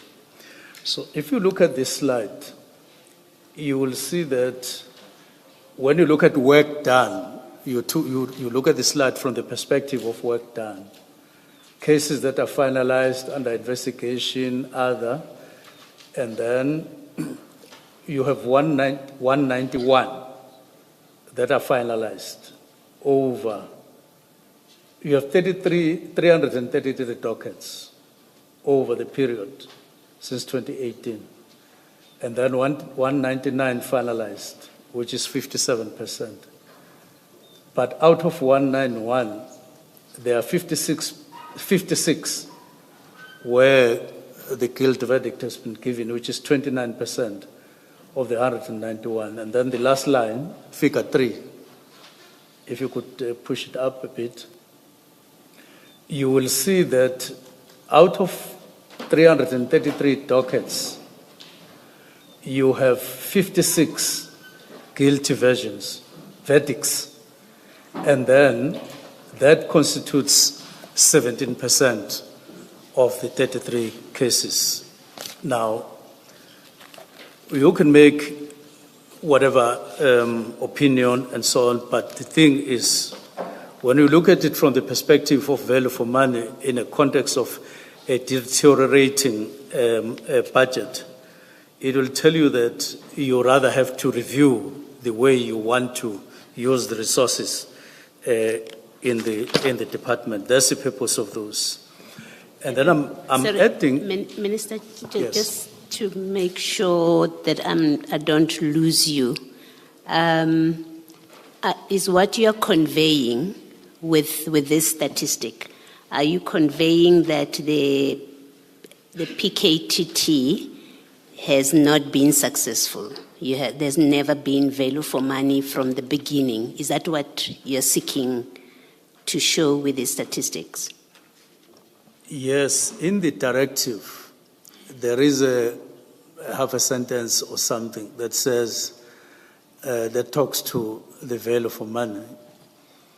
And if you look at stats, you look at the deteriorating budget, you look at demands which are affecting performance, you look at what we spend, in 12 months for one task team, but then you look at the outcomes, it constitutes a doubt that you are happy with the value for money in that. And from where I sit, I felt I wasn't happy and satisfied with the value for money. And I may as well indicate here that when NPKTT was established, it was 2018, it followed an incident in which wherein Senzo Mchunu had just been murdered. But to date, we are yet to secure or see a conviction arising from that murder. As we speak, my understanding from the family, who are not distant from that family, you are talking about 5 suspects, all in all, on that case of 2018. 4 of those suspects are suspected for conspiring to murder. And then 1 is a suspect for murder. So at the moment, 7 years down the line, we are yet to see a conviction that relates directly to the first case, which was almost a test case when NPKTT was established, and there is none yet registered. But let me move on. And I do want to say that is not necessarily to say, personally, I blame NPKTT for that, because they are part of SAPS, and it merely indicates expenditure patterns vis-a-vis the actual results and so on. There is then a question of inequities in SAPS between task teams and between units. And I point out that if you continue with National Political Killings Task Team, focusing on KZN, you definitely are duplicating, in as much as you may not want to accept that as a fact, but that is in reality what's happening. And it has been the case for some time. You have murder and robbery, and it is around 45 people or so. And then you have NPKTT dealing with murders at the same time. You rather rationalize and you spend once in a sustainable manner, and that is beneficial to the people. So you stop duplicating. But at one point, I said to the National Commissioner, murder is murder. Let's not create a false hierarchy in murders in South Africa as South African police. Now, I listened to the National Commissioner speaking here at the Commission and to Lieutenant General Kumalo. And as I listened, I got more and more squeezed internally when they repeatedly used the word traditional, that NPKTT doesn't use traditional methods when investigating. They don't use normal methods. They are using what has been put into NPKTT to make sure that they are as effective as all of us would be. Now, but they are doing that in a small scale, as I'm saying, dealing with small figures, and then the rest of the people with high figures, you subject them to normal investigation, traditional investigations. Even when you take blood samples, what do? They said it's 3 days for a political murder case, whereas it is 30 days for a normal murder. And look, I'm not going to be minister forever. At one point, I will go home. And if I come across murder, I'll be one of those whose investigation will be deemed as normal, as traditional, because it won't fall within this category. And the point is, are we on the right track? Is that justifiable, morally and ethical? And from where I stand, it is not, and not in line with the Constitution of the Republic. So the issue is, when you are in the space, normal space, listening to successes, listening to this, it is nice to consume that. But when you are alone, as minister, thinking things through, you in terms of principles, looking at things in a principled way, you come out empty in the sense that you are not able to respond ethically and morally to the question, why do you differentiate between murders? What justifies that? And therefore, murder is murder. There is no hierarchy. And subs must then subject themselves to that. So no 30 days for the rest of the people when you do samples, and then 3 days for politically motivated. Because Minister, just so I understand you, are you suggesting that a new method of conducting investigations cannot be piloted on a small scale before it is rolled out nationally? Because surely you must first test a new method's success on a small scale. And then if you deem it successful, then you roll it out across. Are you suggesting that that is not the correct way of doing things? not really. I'm saying it is a correct way of doing things, but we should and could have done that some time ago. And at some point we should say, do it, because you have already created or established your murder and robbery, and long ago, but you keep on delaying. You must immediately do it, and there's no justification for you to postpone. There have been implementation letters, 2 of them, 2 assessments, but still not implemented. So it has been an experiment gone too long, and not in compliance with the imperatives that we are facing now. So there's nothing. It's like going out there building a hospital, and then you put in surgeons and all the specialists and so on, and then the hospital all of a sudden does very well in terms of patients coming in and so on. But then you leave the rest of the population outside and you subject them to normal. And then you say to the public, I'm pleased that we are making progress and there's no other team or hospital like this one.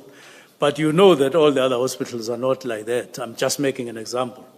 And I'm saying that morally and ethically, it can't stand the test.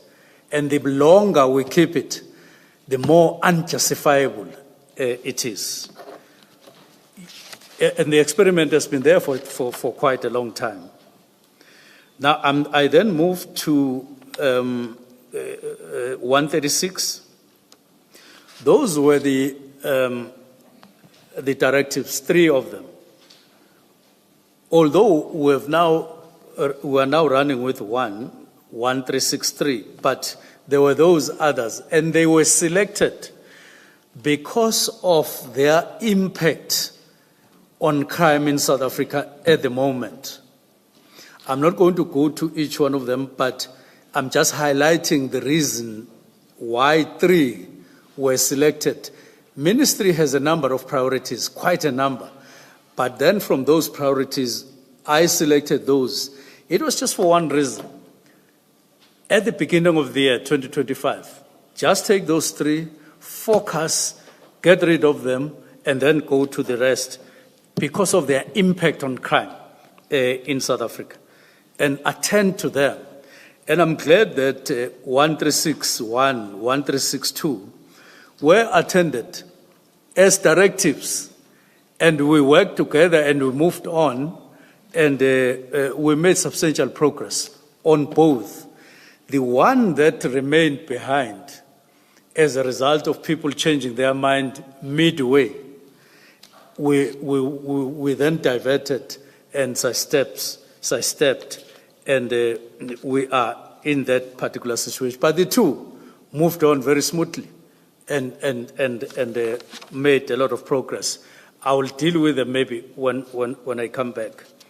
Then there were several meetings that took place, 142, 144, 143, just highlighting our focus on matters, on firearms and on drugs, all those matters, up until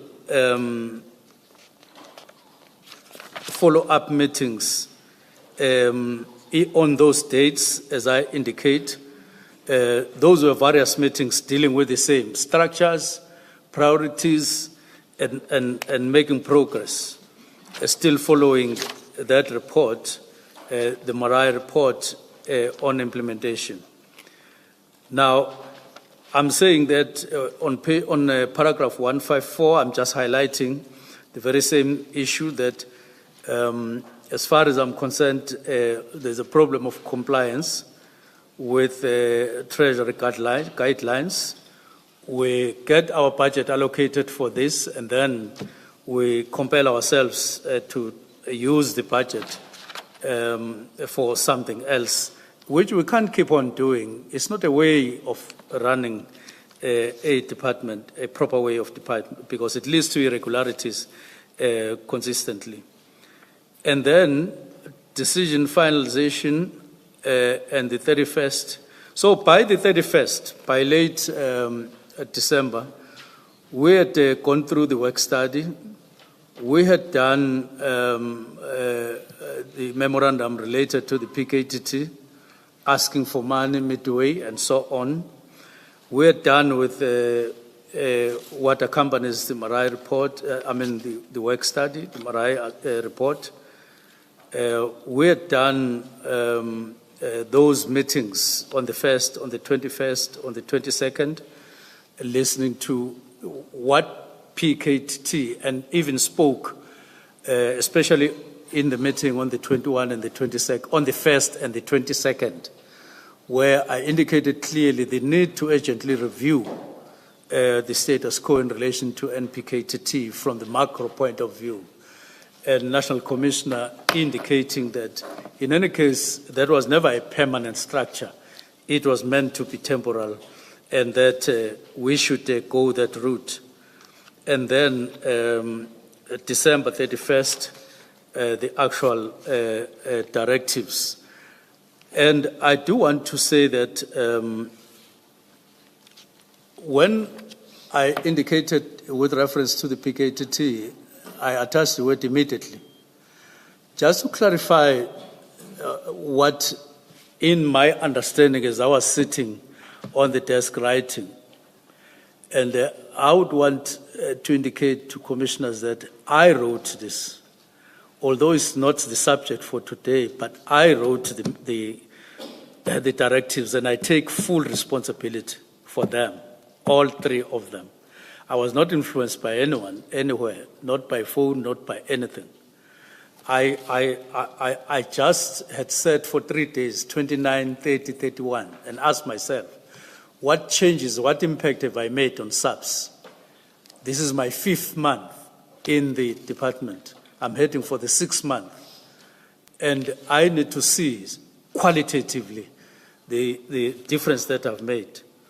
And then I wrote these directives wanting to select just 3 issues that would make further impact on the work that we had done, and not come to the department and just stay and not make any difference. And therefore, immediately, I know exactly where it came from. It says... Minister, maybe here is my suggestion. It's page 476. SM20 in your annexures bundle.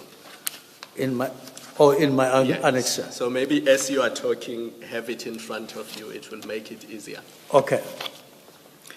It just comes naturally. It says, Minister, to assist you, if you could pull out your file 2, do you have your file 2 close by? It should be marked 2 of 5. is it a different? It's not with your statement. Your statement is a standalone in file. another, okay. There is help coming.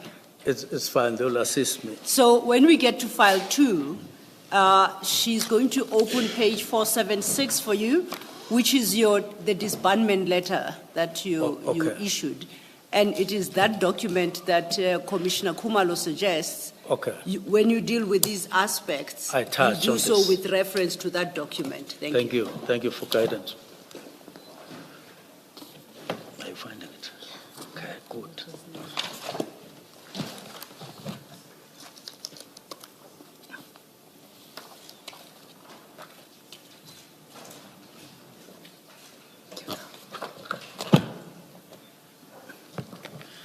Yes, thank you.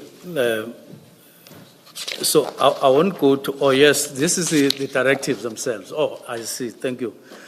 The meaning in this context of immediately is not as that of switching the light, switch off that light immediately, and you go to the wall, you do so. That is why, from where I sit, immediately can't be read alone in the directives. It needs to be read with what I requested from the National Commissioner saying, go and prepare the preliminary report, and then also later, after the preliminary report, there should be MINESCO. MINESCO is where Minister and Deputy Minister, that is ministry, sit with top management, so that we consider what I have taken a decision on immediately. So immediately would then mean the decision has been taken immediately. Then prepare for those two things. So when you read that immediately alone, you remove the preliminary report, and you remove the MINESCO meeting that was attached to that very directive, immediately loses meaning as in the directive. I'm sorry, Minister.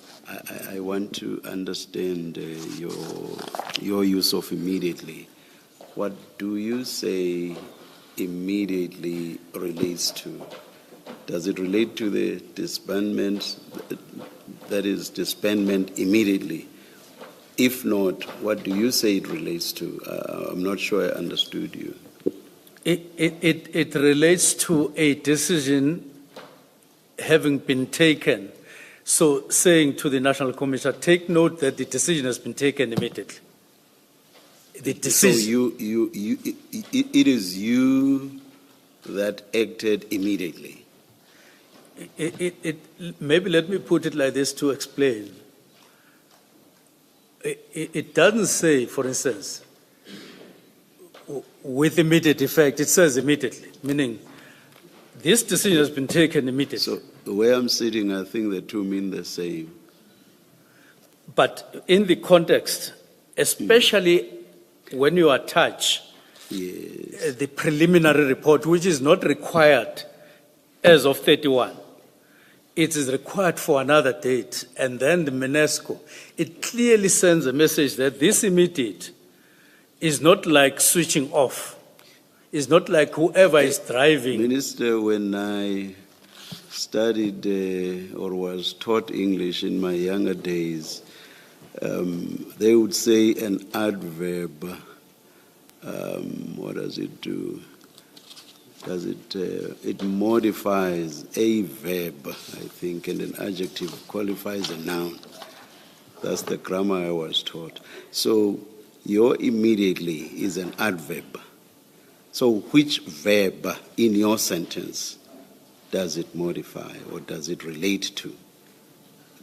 That's where I want to be sure of what exactly you mean. Because as the sentence stands, it follows immediately after the verb disestablished. And ordinarily, I would read that to mean that you want the task team disestablished immediately. So the immediately relates to disestablished. So that's what must happen immediately. Now, with those views and a little bit of grammar insofar as I understand it, can you try to explain and make me understand your use of immediately? It says immediately, yes. Yes. But then, because I understood that immediately is a process, it denotes a process. There would definitely be a process which the National Commissioner needs to speak to or respond to. It is immediately, but pointing to two futuristic events. The preliminary report, if you like, you would say, oh, okay, it's immediately, but not before the preliminary report is presented, or not before the UNESCO, because otherwise what would be the meaning of writing, asking for a preliminary report, if it was not indicating a timeline? It was indicating a timeline. Immediately the decision has been taken immediately. But then the process itself will be as indicated in the letter. Otherwise, I could have written this and stopped it immediately, and it would have given a different meaning. And anyone who says, yeah, what is any other meaning here except exactly what it says, immediately disband now and everything. But once you say it's like saying pending a preliminary report, pending the UNESCO meeting. But of course, that is immediately. And in the context of government processes, you use these words, but it can't come to a screeching halt, as it were. It would have to. Pardon? I'm saying what you are saying, basically, Minister, is that it could not come to a screeching halt. It wouldn't. All right. It wouldn't. All right, Minister. Thank you. I was not interrogating you. I just wanted to understand your use of immediately. Thank you. Thank you very much. Minister, can I just follow up on that? I do apologize, Mr. No, it's now quite that okay. the Thank chair has started there. And it's on the back of this discussion with the chairperson, how you're explaining what you contemplated with the use of immediately. Now, there are two things that you ask the National Commissioner to do. You say he must give a preliminary report on the 20th of January, and then the last act in execution of your decision is a final and closing report that must be submitted to a late meeting in January 2025. Now, in the interim report, in the light of this discussion with the chair, what did you expect to see in the implementation of this instruction? What do you expect to see in the interim report? I was expecting just any kind of response that would give effect to the directive.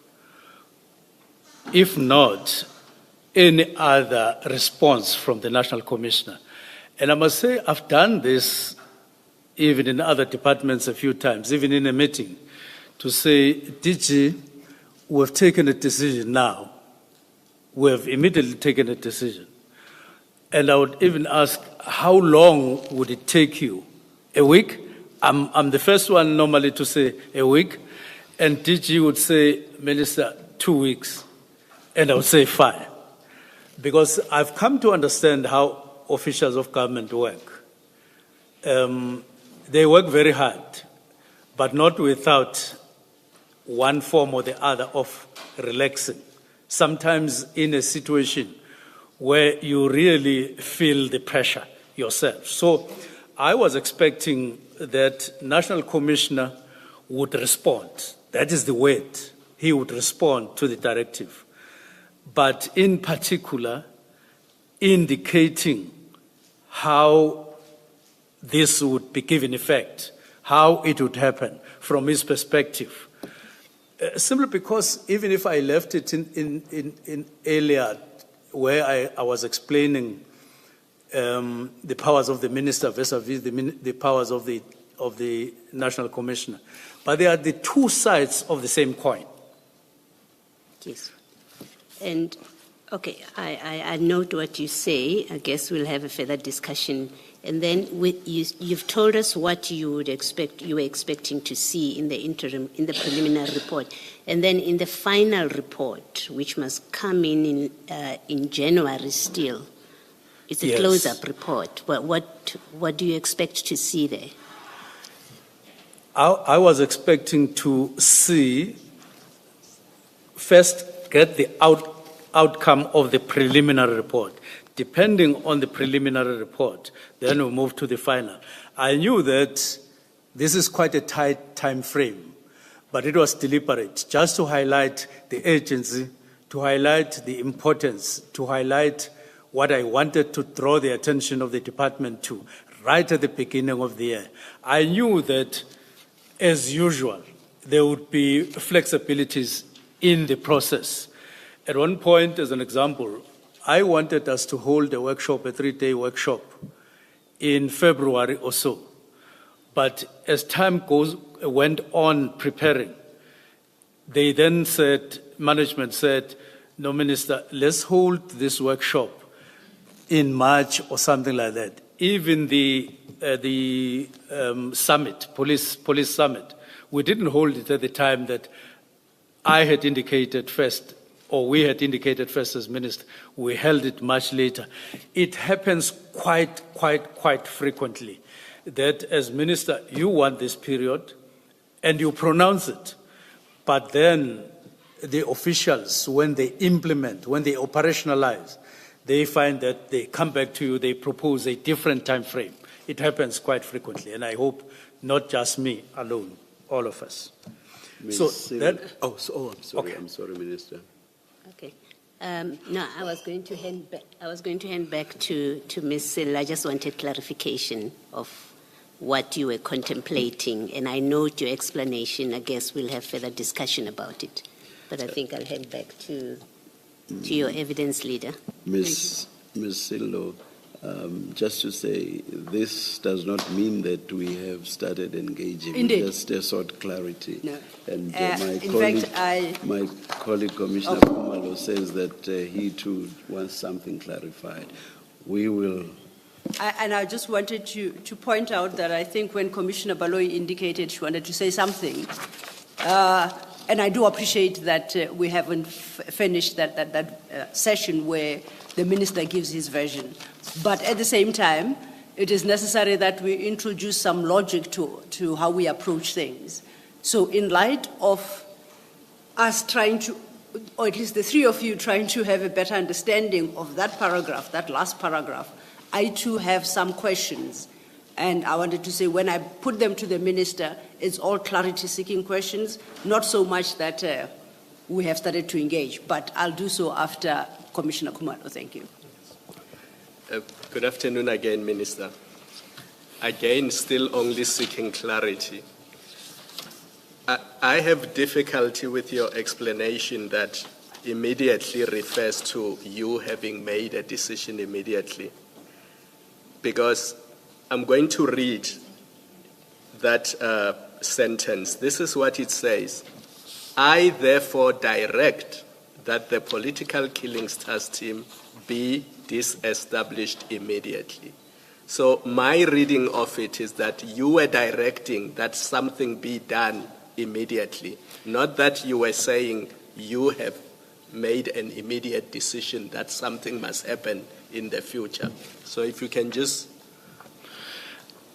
Definitely, that is part of what immediately, in terms of the decision that has been taken, would mean. It would mean start thinking about the process, start preparing the report, start, aligning yourself with this or any other kind of response. So it indicates that even though we are not stopping now, everything switching off now, but switch on the process.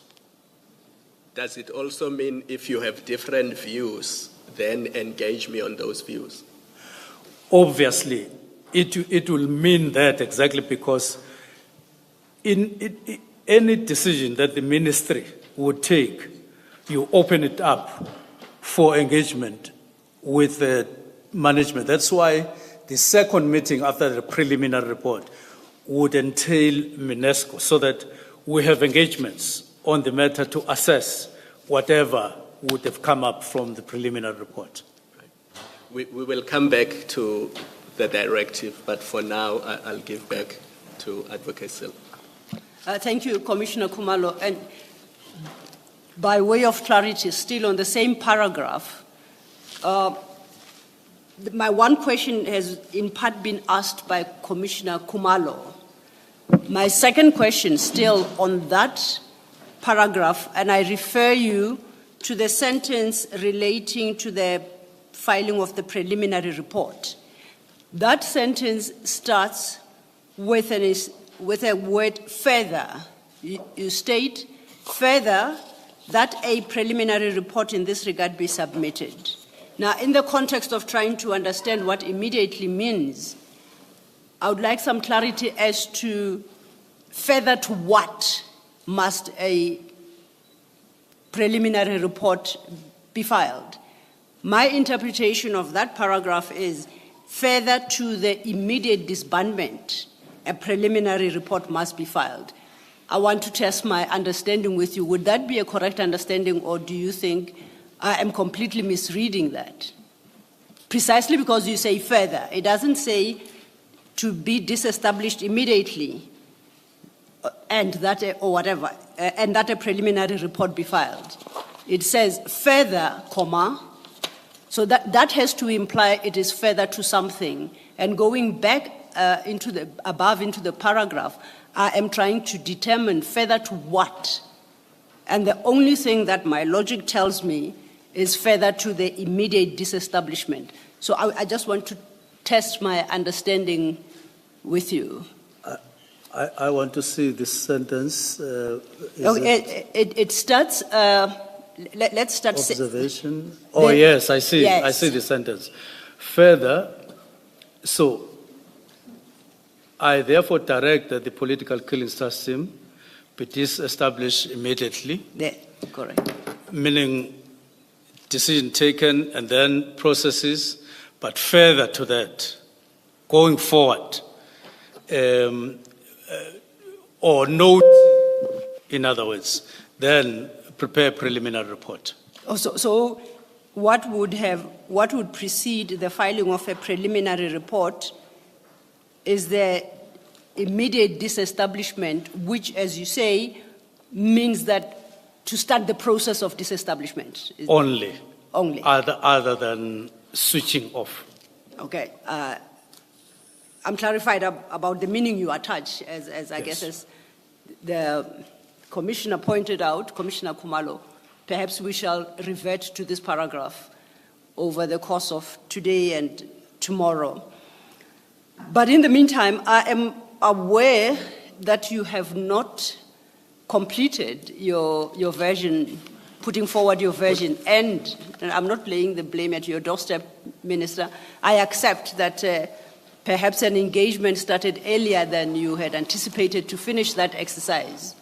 So would it be fair to grant you perhaps 5 more minutes to wrap up to enable the process to move forward? Thank you.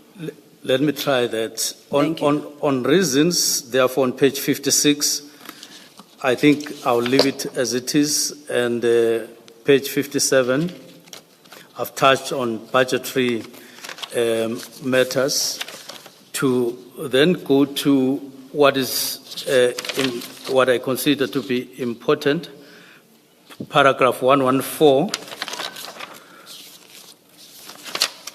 Yes. To indicate that on paragraph 114, since the letter required a report to be prepared by the 20th,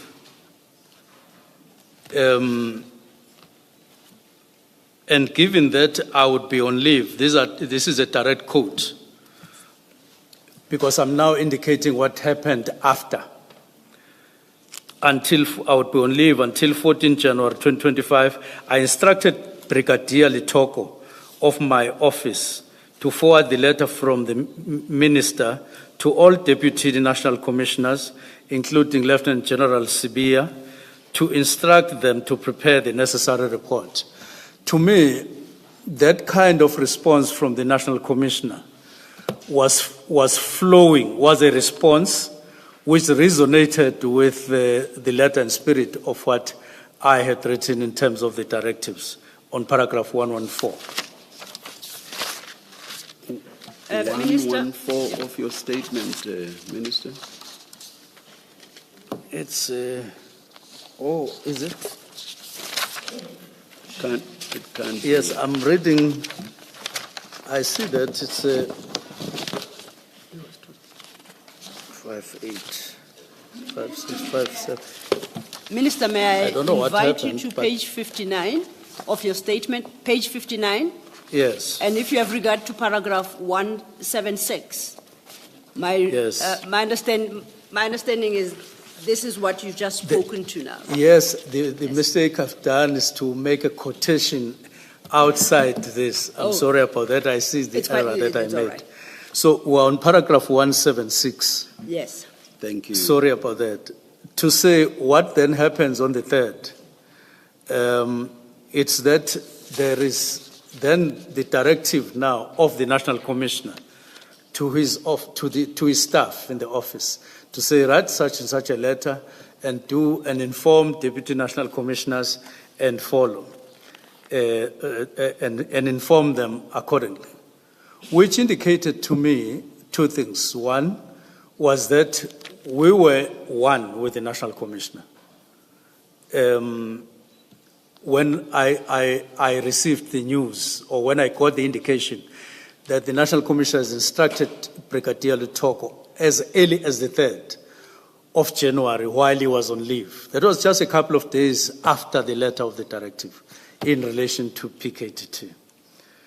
And then the next thing is 16 January.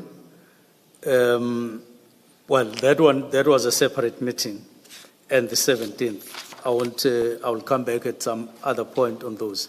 But what is important is on page 60, paragraph 179, wherein it says, on 22 January 2025, National Commissioner finished a comprehensive memorandum to me acknowledging receipt of my 31st December 24 directive. Now, I want to go to paragraph 180. And then I took that directly from the report, preliminary report of the 22nd, where the National Commissioner says the following, I quote, "In conclusion, the task team has undeniably achieved and far exceeded the purpose for which it was established. No other task team in South Africa has achieved the success nor has been able to investigate and ensure the successful prosecution of perpetrators of politically motivated murders. The directive by the Minister of Police to disband the National Task Team has been noted. The initial objective and the directive by the President has been achieved, with a noticeable decrease of political-related killings in KwaZulu-Natal as a result of the National Task Team's intervention and relentless pursuit of its mandate. The South African Police Service remains responsible for the finalization of those dockets in possession of the task team, as well as the finalization of the dockets which are currently before court. The following steps are being taken to wind down the task team without compromising pending investigations or court processes. The 128 dockets which are under investigation and allocated to the National Task Team will be retained by the task team, and investigations will be finalized, and audit will be done of those dockets still under investigation in order to establish which dockets can be returned to the station of origin or allocated to other investigation units within SAPS. The current capacity of the National Task Team will be gradually scaled down. The only personnel who are required to finalize the dockets retained by the national team.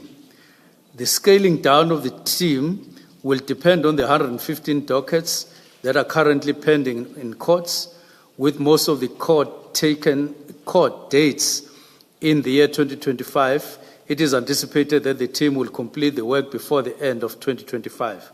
However, seriousness of the cases and processes of court will indicate the course of action. So the 3rd and then now the 22nd of January, this is the response of the National Commissioner. And this is what I would have expected, and or any other kind of response. So what is evident here is from the disbandment report is that General Masimula indicates clearly in black and white that the objective has been achieved and what would then happen. But in particular, there was never an objection to the directive. So the letter as a whole, no, the preliminary report as a whole, doesn't indicate any objection whatsoever. He supported the directive in full. So on 5 March, we go together to the Portfolio Committee, we make a presentation on the directive, it is accepted by the Portfolio Committee, and on the 6th of March, we sit together, we discuss in more detail the presentation of the wounding up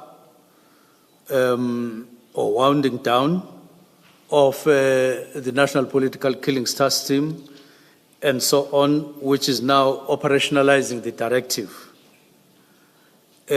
All of that indicated that we were together, even on the meeting of the 7th, even though there was the additional docket, which was no longer in line with what we had agreed on the 6th. But the principle remained, it was never reversed, that what the National Commissioner indicated is being followed by all of us. But it was to say, don't add any other, because it will be counterproductive. We're winding down the site, we're adding cases through another door, and so on. But the principle remained so that it could be operationalized going forward.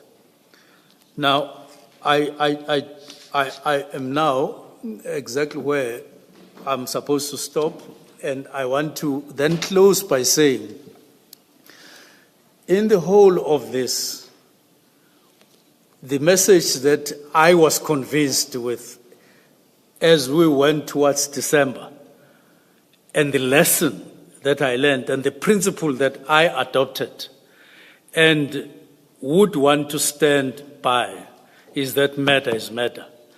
And that the shift from ordinary people on the ground, wherein we are seen to be servicing them, instead of being seen to be servicing people up the hierarchy at their expense, or be seen to believing them is exactly what we are all complaining about, that we are creating an element of elitism in government.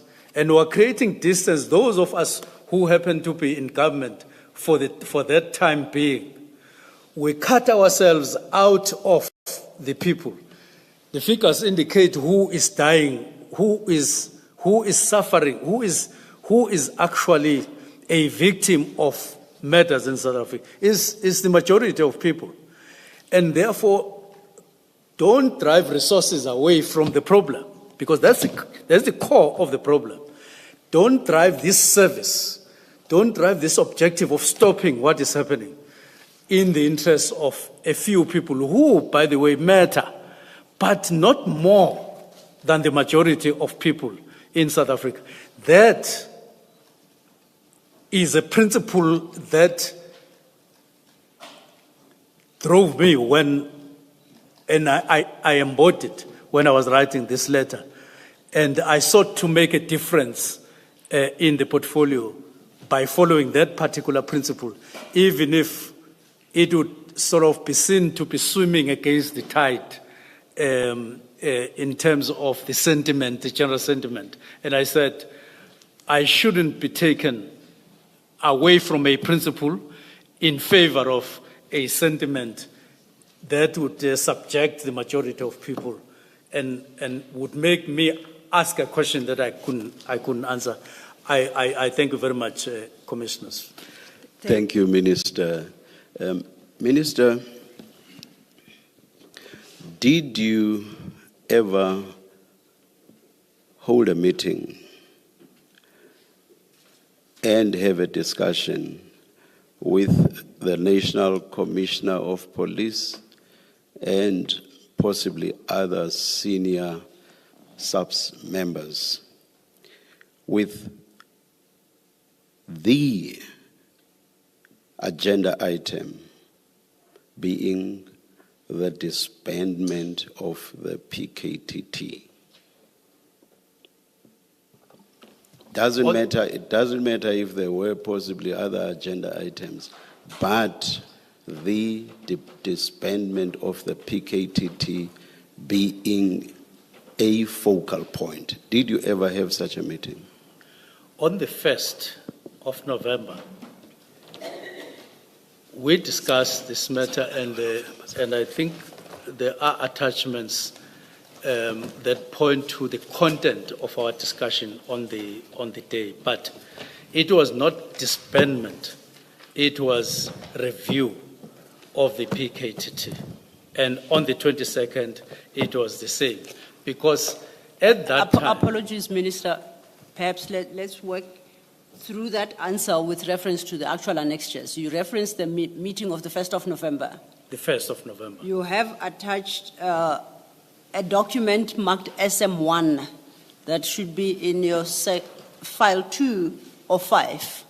That should be the first document in that file.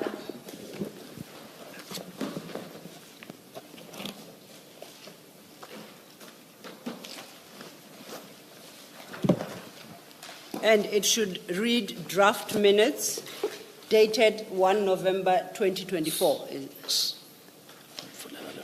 Please, excuse me. I don't see that file.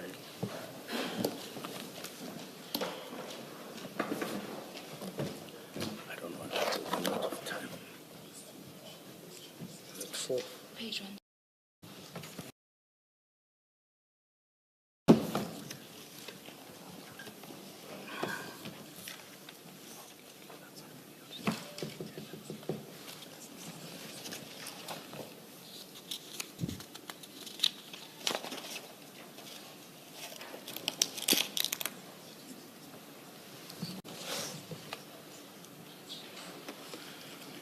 Yes, I'm back.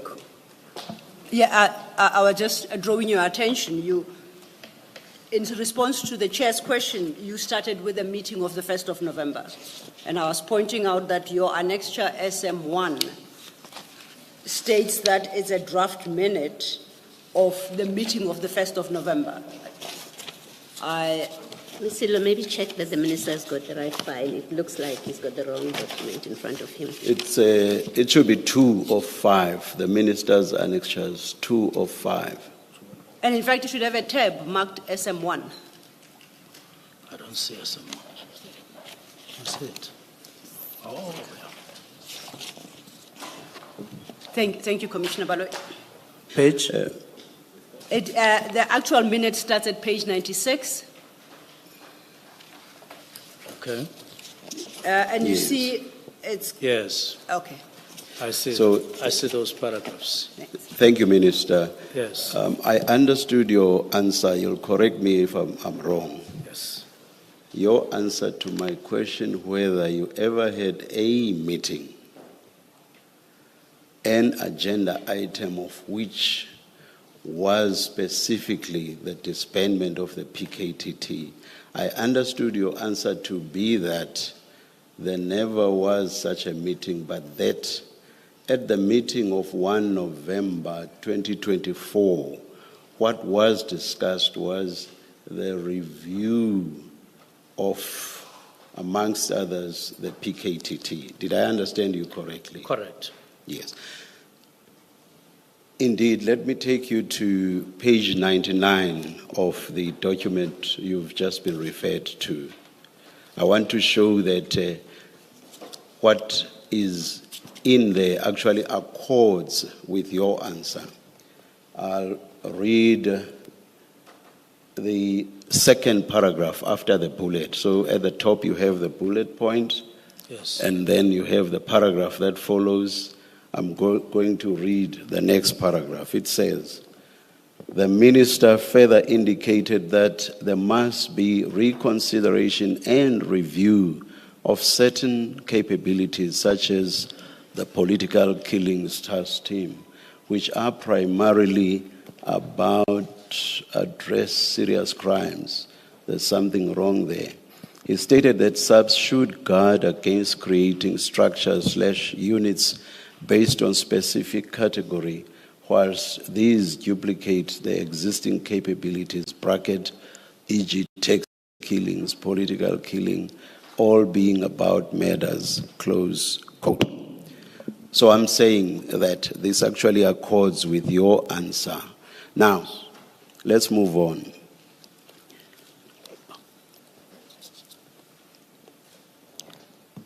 From then, that point, that is from 1 November 2024 up to and including 31 December 2024, did you ever have any other meeting that discussed the disestablishment of the PKTT? We had a more or less similar meeting Similar, meaning still a review, on the 22nd. still about a review. Yes. So effectively, or perhaps before the question I almost asked, Minister, what was the relationship, working relationship of course, between you and the National Commissioner from the time you became Minister of Police up to the 31st of December 2021? What was the working relationship like between the two of you? It was what I could describe as a very good relationship. Very Working good, very relationship. good working relationship. Yes. Thank you. Now, on the 31st of December 2024, you surprise everybody within SAPS, in particular the top management, with your decision of that day. And you do this having a very good working relationship with the National Commissioner of Police. You accept that that is effectively what you did. You as it were, if I were to be metaphorical, you drop a bomb like that. Not exactly. Not exactly. Not exactly. Why not? The reason is in the narrative that starts from 2019 with anticipated reintegration of the team that had been established, then extending. The narrative was always that the NPKTT, right from the beginning, is for 6 months. And then it gets extended another 6 months, then a year, then another year. But in the minds of management, in the minds of SAPS management combined, both from the ministry and from management, it is anticipated, it is expected, it is something that we should be doing, even when you now had teams functional, Med and Robert. But so, yes, maybe an element of surprise, but not exactly, because it's something that has been in the mind, has been spoken about, and it has always been something that we could do anytime, just required somebody to come forward and say, the time is this one. Minister, the PKTT is in existence, and for the time when there would be interministerial committee meetings at which the PKTT would report, it was always praised throughout, correct? Yes, correct. And in fact, all of these meetings, let me say most perhaps, most of these meetings are post the one event you referred to, which is what was that report? The work study. Oh, the work study. Most of these meetings go into the 2000s, and it's not just one meeting. They go into the 2000s. And the work study is in 2019, am I correct? Yes. Yes. It started in 2018. So beyond the work study that you partly rely on, the PKTT is being praised at meetings of the Interministerial Committee, correct? Correct? Yes, correct. Correct. Now you are suggesting that because something had happened or had been said in the work study, therefore, senior management of SAPS must have expected that you could just drop what I will continue to call this bombshell, even though they have been praised throughout, right up to the time of the last meeting of the IMC. No, they were actually expecting a disbandment. Can you seriously say that, Minister? Come again, Chair, on the last part. I am saying, Minister, right up to the last meeting of the IMC, yes, which was in the 2000s in terms of years, they were being praised. Yes. And this is way after the work study report. Yes.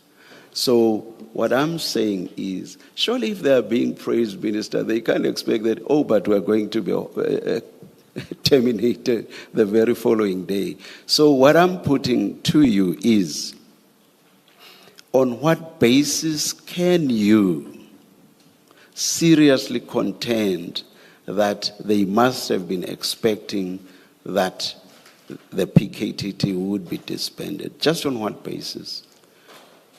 They are being praised for what they do.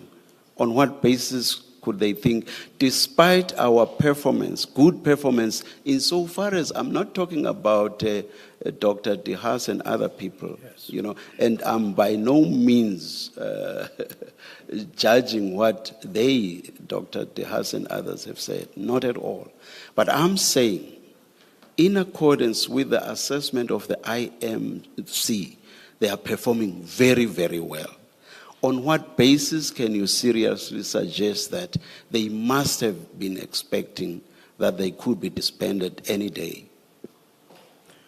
Now, firstly, on the basis that subsequent to, and I'm careful, you will correct me, just shortly after the letter of the directive, National Commissioner in the preliminary report says they have achieved what they were supposed to achieve, which is not something that I think just arose after the directive. It would have been there, noticed and identified. That is my point number one. In other words, and secondly, I would say, on the basis that, therefore, they would have been seen even by management not only to have performed very well and commended, but have achieved what they were set up to achieve. And this is backed by stats, the deterioration, the decrease, substantive decrease, especially in 2023, of political matters, indicated by stats, down to 11, and 2024 down to 7 matters.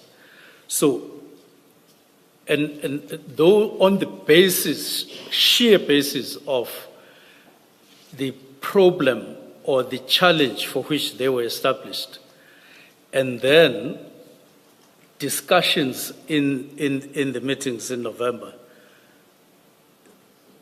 there would have been that kind of understanding that they have achieved their role.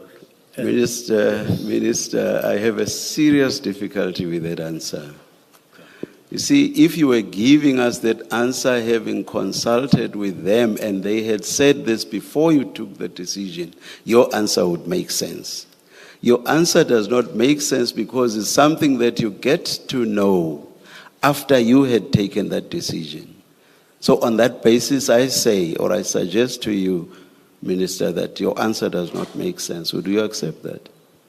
You knew nothing about what General Masemula would say after you had taken that decision. So that means nothing insofar as your decision is concerned. Do you accept that? But if you refer to the meetings of November 1 and 22 November, I wouldn't necessarily agree with you that it was a surprise and given all the background, because we're already now in November. Minister, please, I don't interrupt lightly. Okay. But I'm not talking about what had happened before now. I am asking a question that relates to what you say happened after you had taken your decision. So I do not see how you now go back. I'm saying, your answer that General Masemula says, what the PKTT was set up to achieve had been achieved, sort of aligns with your decision. So I'm saying that answer to my question does not make sense, because what General Masemula says post the taking of your decision could not have been a factor in your mind, or could not in any way have informed your decision, because you get to hear of it after you had taken your decision. So I suggest to you that the answer to my question does not make sense. Do you get me now? Do you get me? I get you very clearly. Do you agree with my suggestion to you? I would say the answer to your question lies not necessarily on the meeting, on the preliminary report on the 22nd January. It lies in the meetings in November, before I wrote the directive, of the 1st of November, the 22nd of November, even though it was not directly a disbandment, but the answer lies there, that there is this review, there is this discussion, there is this anticipation. Was a point, Minister, ever reached at the November meetings? Pardon? Was a point ever reached at the November meetings? November meetings which were about a review. Was a point ever reached at those meetings or at any other meeting before 31 December 2024 that there should be disbandment? Was such a point ever reached? My argument, sorry. Was such a, please, not an argument, just a response to that question, and it's a very simple one. And a yes or no could do, unless you must explain. Was such a point ever reached, Minister, that there should be disbandment? I would say many times, Commissioner. Before 31 December 2024? In the sense that when you are the minister, I'm talking about when you are the minister, let's forget about the work study. Okay. And I don't even agree that there was anything that there should be a disbandment even there. But anyway, the November meetings up to 31 December 2024, was a point ever reached? So I'm giving you a timeline. Was a point ever reached that the PKTT should be disbandment? Was such a point ever reached? no, it was not. That point was never reached, except in context of what we were discussing. You see why I'm asking you this question, because you keep going back to the November meetings. That is why I want a categorical answer from you, whether a point was ever reached that the PKTT should be disbanded. So your answer is that no such point was ever reached. No such point was ever reached directly, as you ask. Well, thank you. Now, my next point. You have a very good working relationship. I'm using your exact words. Who, with the National Commissioner, Minister, who do you think was best placed to brief you, to brief you on whether or not the PKTT should be disbanded? Now, that... Bear in mind that you have a very good working relationship with the National Commissioner of Police, our entire police service, the South African Police Service. You have a very good working relationship with the person who heads it. Who do you think was best placed to brief you on whether the PKTT should be disbanded? It would be, I would be informed by discussions, I would be informed by conclusions on those discussions, not necessarily to say, come and brief me on the disbandment, but if I needed a briefing. But I took it that the discussions that we had had by that time informed all of us that that is the imperative that we are getting to. Looking at organizational structures, looking at where we were going, somebody needed to take a decision, and I took the decision at the end of the year. Minister, I'm not sure that answers my question. I want a clear indication on a particular warm body or particular warm bodies. And I try to assist you by making a specific reference to the person that heads the police. of which you are the minister. I'm asking for a warm body, all warm bodies, that were best placed to advise / brief you on whether the PKTT should be disbanded. Or does the long explanation you give suggest that as you sit there, you take the view that there is not a single person that you thought would be best placed to brief you on whether the PKTT, a task team of the South African Police Service that the National Commissioner heads, should brief you? Are you saying, as you sit there, there is no such person? You were entitled to just take the decision without at all being briefed by a particular person that should have been best placed to brief you. Commissioner, So the question is two-pronged, as it were. I've not dropped the first part, which is, who do you think was best placed to brief you? And then there's the second prong, which is, as you sit there, are you suggesting that there's no such person? No, I'm merely saying we had discussions, in other words, briefings from the National Commissioner in November, and we were agreeing that there should be a review, but it was not particularly on disbandment. And if there would have been identification of the need for a briefing before, it would have been. Again, Minister, I'm asking about a person that would have been best placed. I'm not asking you about what was done or what was not done. Who is the person, who is the functionary that would have been best placed to brief you? That's a very simple question, Minister, please. It is the National Commissioner. We all know you did. We all know that you took the decision without asking him to brief you on whether the PKTD should be disbanded. Is that correct? That is correct. Now, if he was the person best placed to brief you, why did you not ask him to brief you?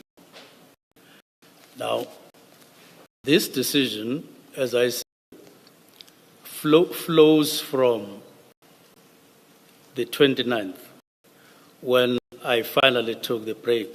29, 30, 31, I write. 29, when you finally did what? 29 December. When you finally did what? When I finally took the break to reflect on what we had been doing all the time. So I reflect on the 28th, I reflect on the 30th, and I say, let me issue this directive, and then we will start engaging after. And in the meantime, there would then be space for all of us to engage. If it comes to a point where we have to review the decision through the preliminary report or something else, that I would be prepared to do. If you were open to a review, what was the big rush? Pardon? If you were open to a possible review which could have resulted in the reversal of the decision, what was the big rush? You say 29, 30, 31, you decide. What was the big rush? What was the big rush, Minister?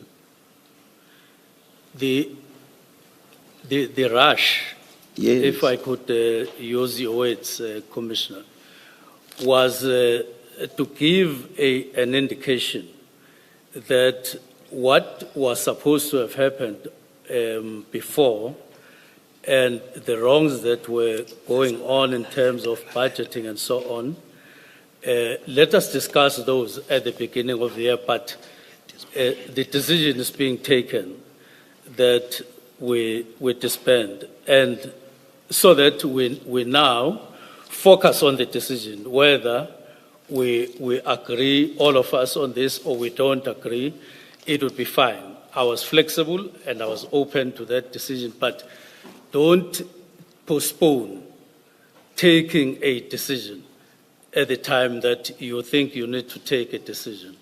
And I didn't see anything wrong in taking the decision, but open and flexible to whatever that could come after the engagements.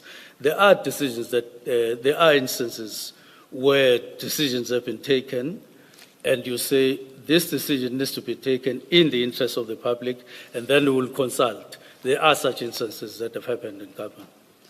Minister, I still don't understand that explains the big rush, especially if you say that you were open to being convinced that the decision ought not to have been taken.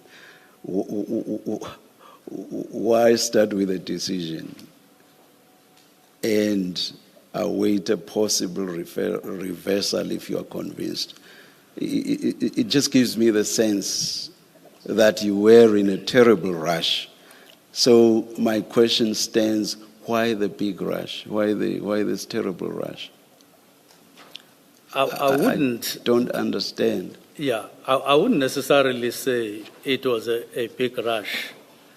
It merely was an exercise of the power to issue a directive which I could use and then have a discussion. I didn't see anything wrong with a decision and then we discuss. Minister, ministers don't issue directives for directives' sake.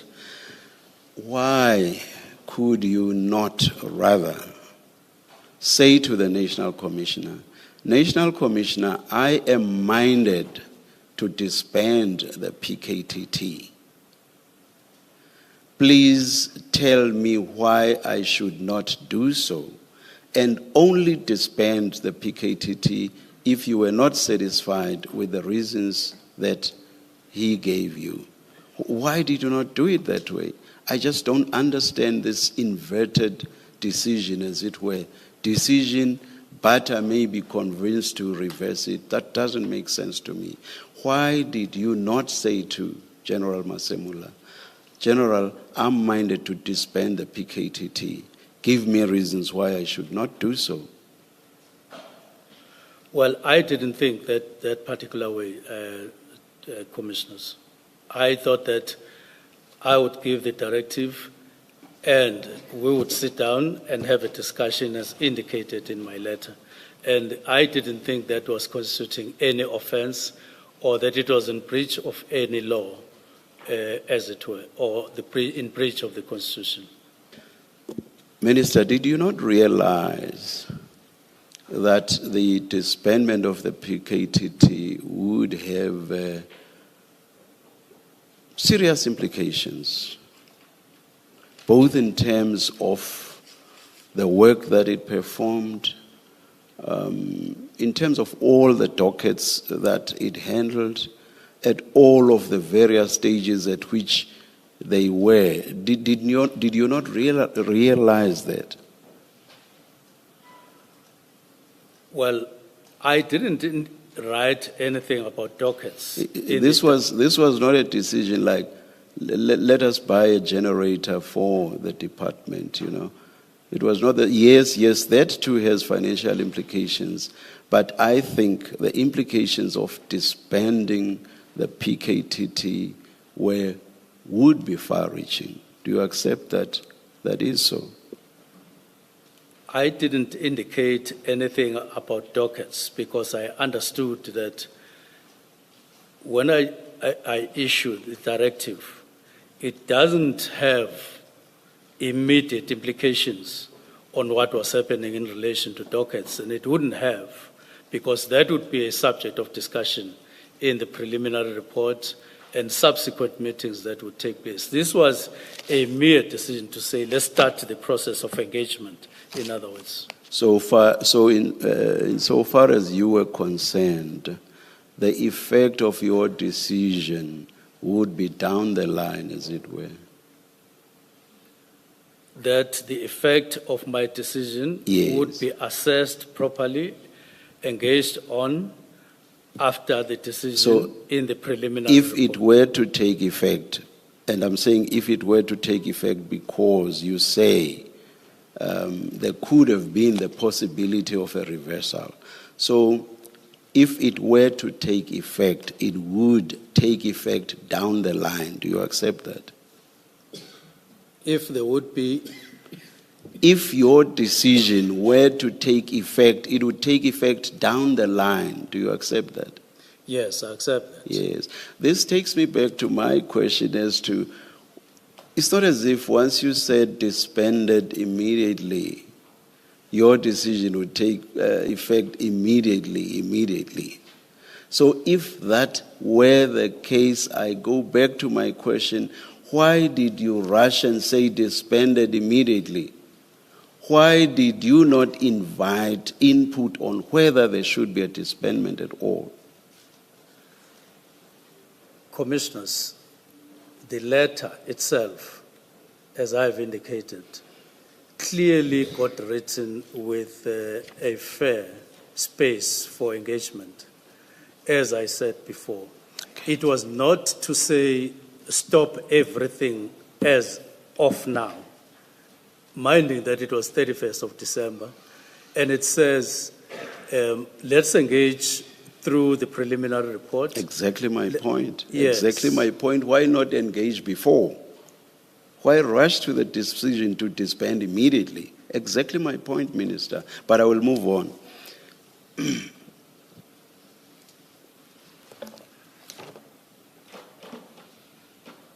Maybe let me leave my colleagues, perhaps will deal with the disbandment issue and your letter later.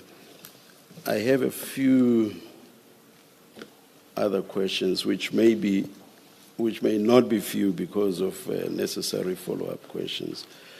General Sintumule told us that there are more than 10 task teams nationally. Do you accept that this is indeed so, Minister? Agreed. Thank you. Is there any other task team that you have disbanded? There is a unit, not a task team, that we disbanded, the Police Inspectorate. I'm talking about a task team, Minister. Is there any other task team that you have disbanded? There is no other task team that we disbanded because the only one that we could talk about was MPKTT because the other ones were established by National Commissioner and they fell within his purview. I'm not sure I understand that answer. I read your statement, Minister, to say that you can operate even in the, or put it this way, you say that this idea that you cannot play a role on operational matters is incorrect. You say so in your statement.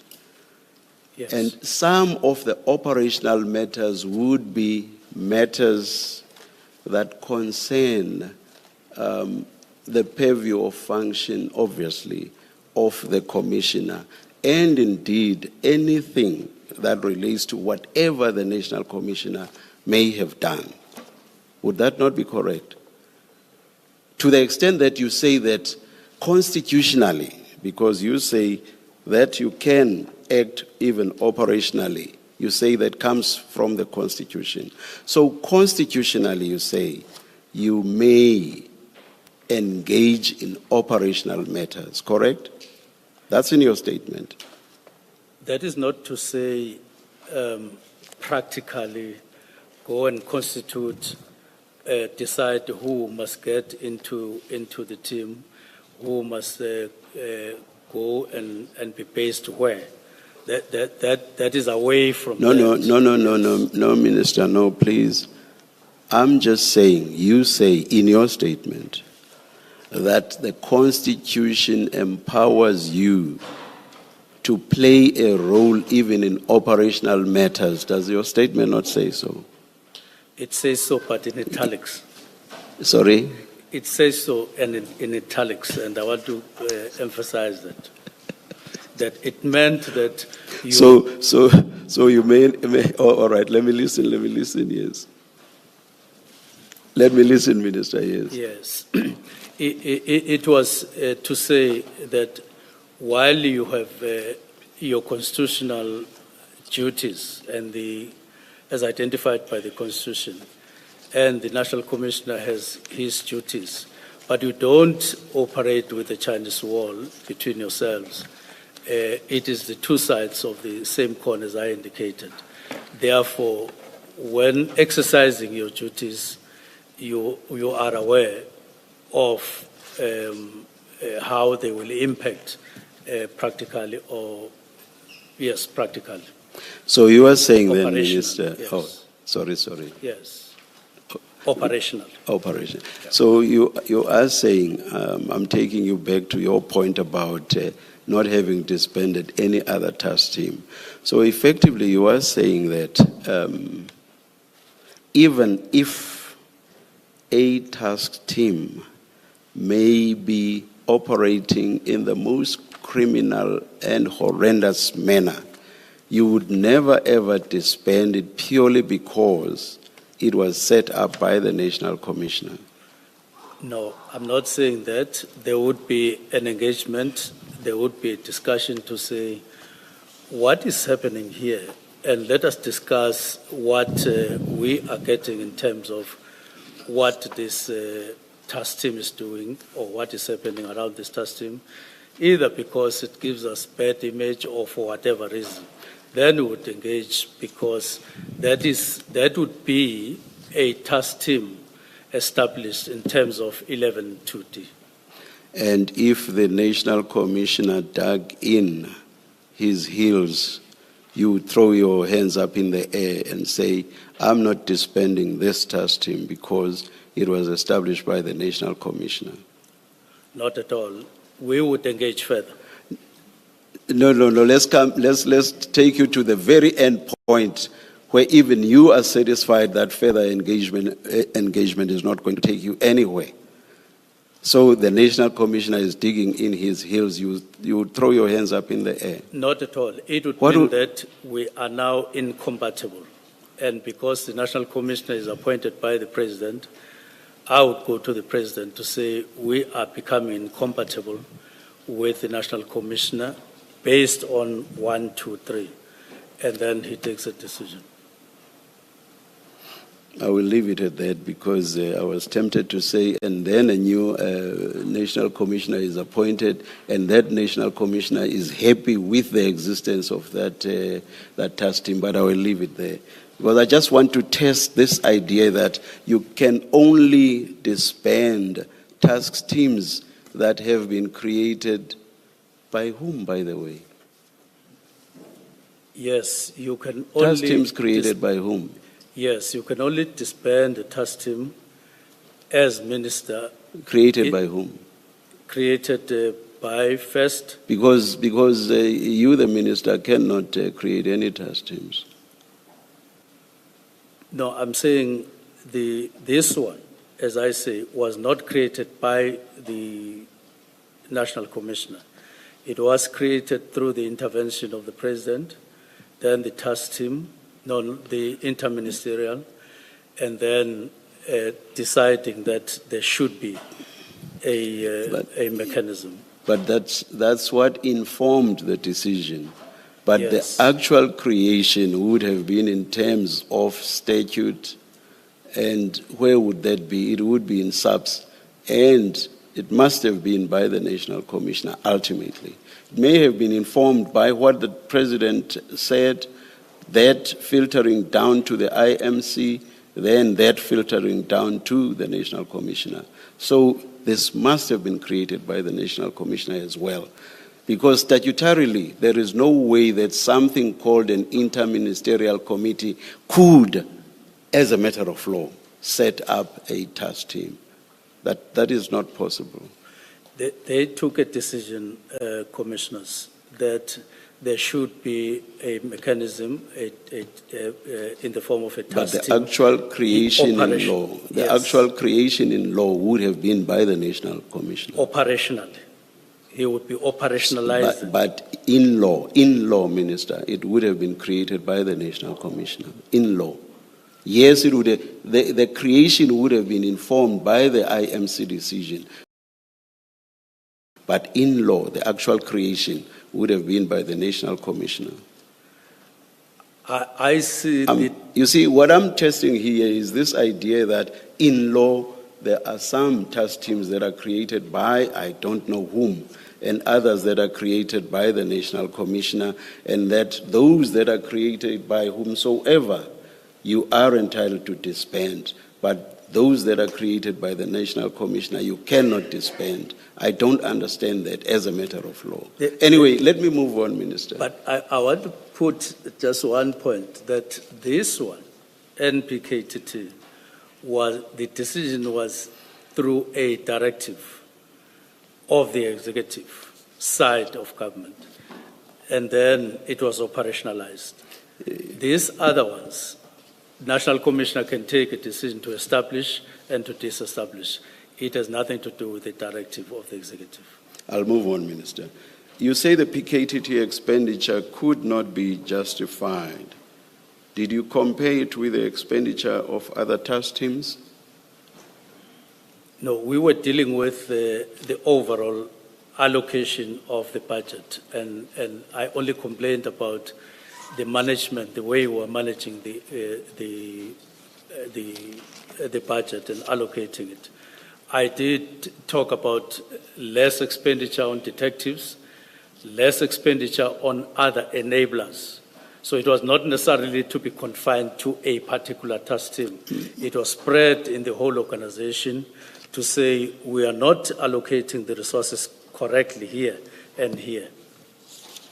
Minister, you have said the expenditure of the PKTT was not justified. I'm asking you a simple question. Did you compare that expenditure with the expenditure of other task teams? It's a simple question. Did you or did you not? No, I didn't compare it Thank with you. other task teams, but I do want to say the reason to remove the police inspectorate was exactly the same as that of the task team, the National Political Killings Task Team. So, Minister, for all you know, the expenditure of other task teams could well have been significantly higher than that of the PKTT. Come again? For all you know, the expenditure of the other task teams could well have been significantly higher than that of the PKTT. Or could be less. But could be significantly higher also. And could be significantly No. Do you accept the possibility I'm positing to you, Okay. Minister? Do you? Yes. Thank you.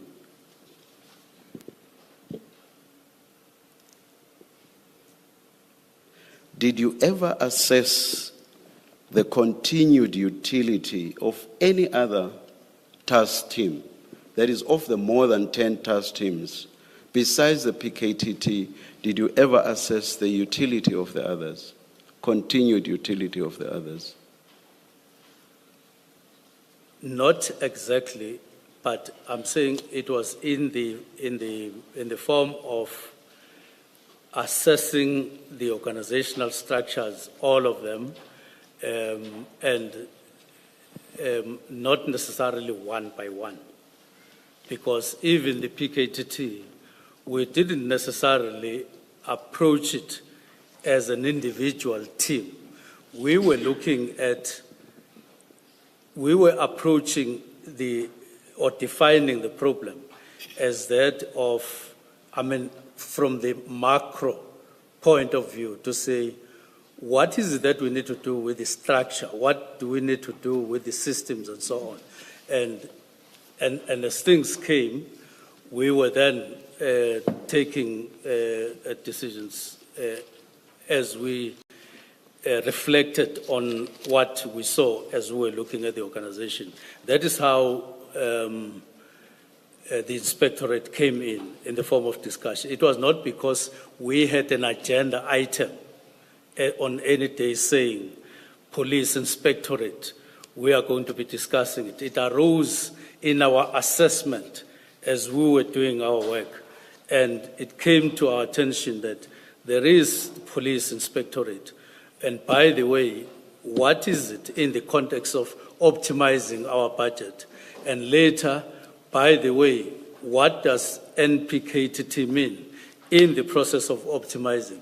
And I'm sure there would have been any other that would have come as we process our thinking in terms of optimizing our budget. Last question, Minister. I'm not altogether sure that the last answer answered my question, but I will not press. Last question. Why was the PKTT the first task team to be disbanded? In fact, first and only to be disbanded. But my focus is more on first. Why was it the first task team to be disbanded?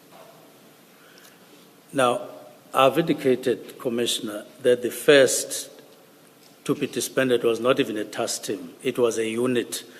I said earlier, let's forget about the inspectorate, which you have said was a unit.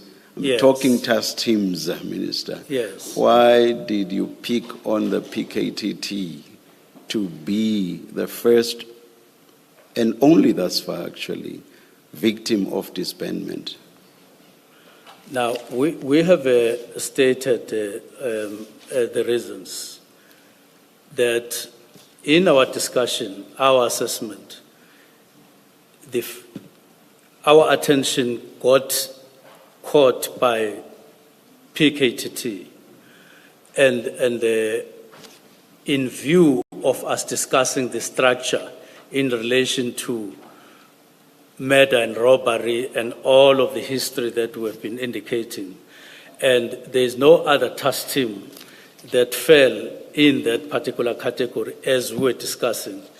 PKTT had been almost 7 years and there was impact on the budget and other related matters. So it came. If there was any other task team that came, and I'm sure there would have been another that would have come later on, but it was this one that caught our attention, and we then discussed it. Minister, when did, I know I said last question, Yes. I hope this will be the last. When did the thought that I must disband the PKTT first strike you? It was 29, 30, 31. On those days when I was no longer moving up and down, I was just sitting and reflecting on what we had been doing in the last 5 months. And I picked up what I thought were the most important things, especially by the end of the 6 months, and things that would have needed to focus on at the beginning of the year, and which had a lot of impact on crime. And we then said, I identified those three. But it was just a process that came when I sat down, 29, 30, 31. Minister, why I'm asking you that is because the very day before, the first one of the 3 days that you mentioned, the 29th. So the very day before, the 28th of November 2024, December 2024, you were at a funeral, I think it was in Mpangen, together with the National Commissioner of Police. And after the funeral, you wished each other well for the end of the year and so on. And you do not for a minute say to the National Commissioner, I am thinking of, in fact, I have decided to disband the PKTT. And starting tomorrow, I'm actually going to work on my document in that regard. But I know what your answer will be. Your answer is going to be, no, Commissioner, you are talking about the 28th, and the thought struck me only on the 29th. I was going to say to you, it is very strange that you did not mention the disbandment to the National Commissioner on the 28th. But I will not suggest it because you say you were suddenly struck by this thought on the 29th. I will leave it at that. But I find it very strange that on something so important with the sort of implications that you yourself realized, because you say you did not expect it, even though you said immediately, you did not expect it to happen there and there. On something so important with such implications that you would only have thought of it within 3 days of the issuance of your letter. So you think now and you act very quickly within 3 days. Poof, you've decided on an issue that is that important with all of these implications. I would, as I say, have suggested that at the latest, you should have mentioned this to the National Commissioner on the 28th at the funeral at Mpangeni. But I say I will not suggest so. You may comment if you want to. Thank you very much. The reflections that I made on the 29th, on the 30th, and on the 31st were not necessarily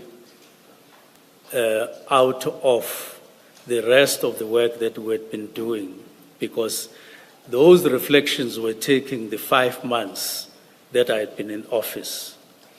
Now, and what was happening only was that I then got time to sit down for the first time in 5 months to think carefully, what is it that we've been doing? What is it that we need to do? What would be the impact, or what has been the impact of what we've been doing? How do we enhance the impact, particularly at the end of 6 months and at the beginning of the year? So all these things come together. I'm seated, I'm not driving the following morning and so on. And then it comes to me that there are 3 things that I need to isolate and highlight that would make an impact in the first 6 months. It is these 3 that I ended up writing in the directive. And so it was not necessarily although on the 28th, as I say, I had no solid, or I had not settled on any particular course of action, if any, until I then said, but whatever I did on the 29th, on the 28th, on the 30th, and on the 31st was merely summarizing what we had been doing in the past 5 months. And then I then isolated these 3 directives and I wrote them. Thank you, Mit.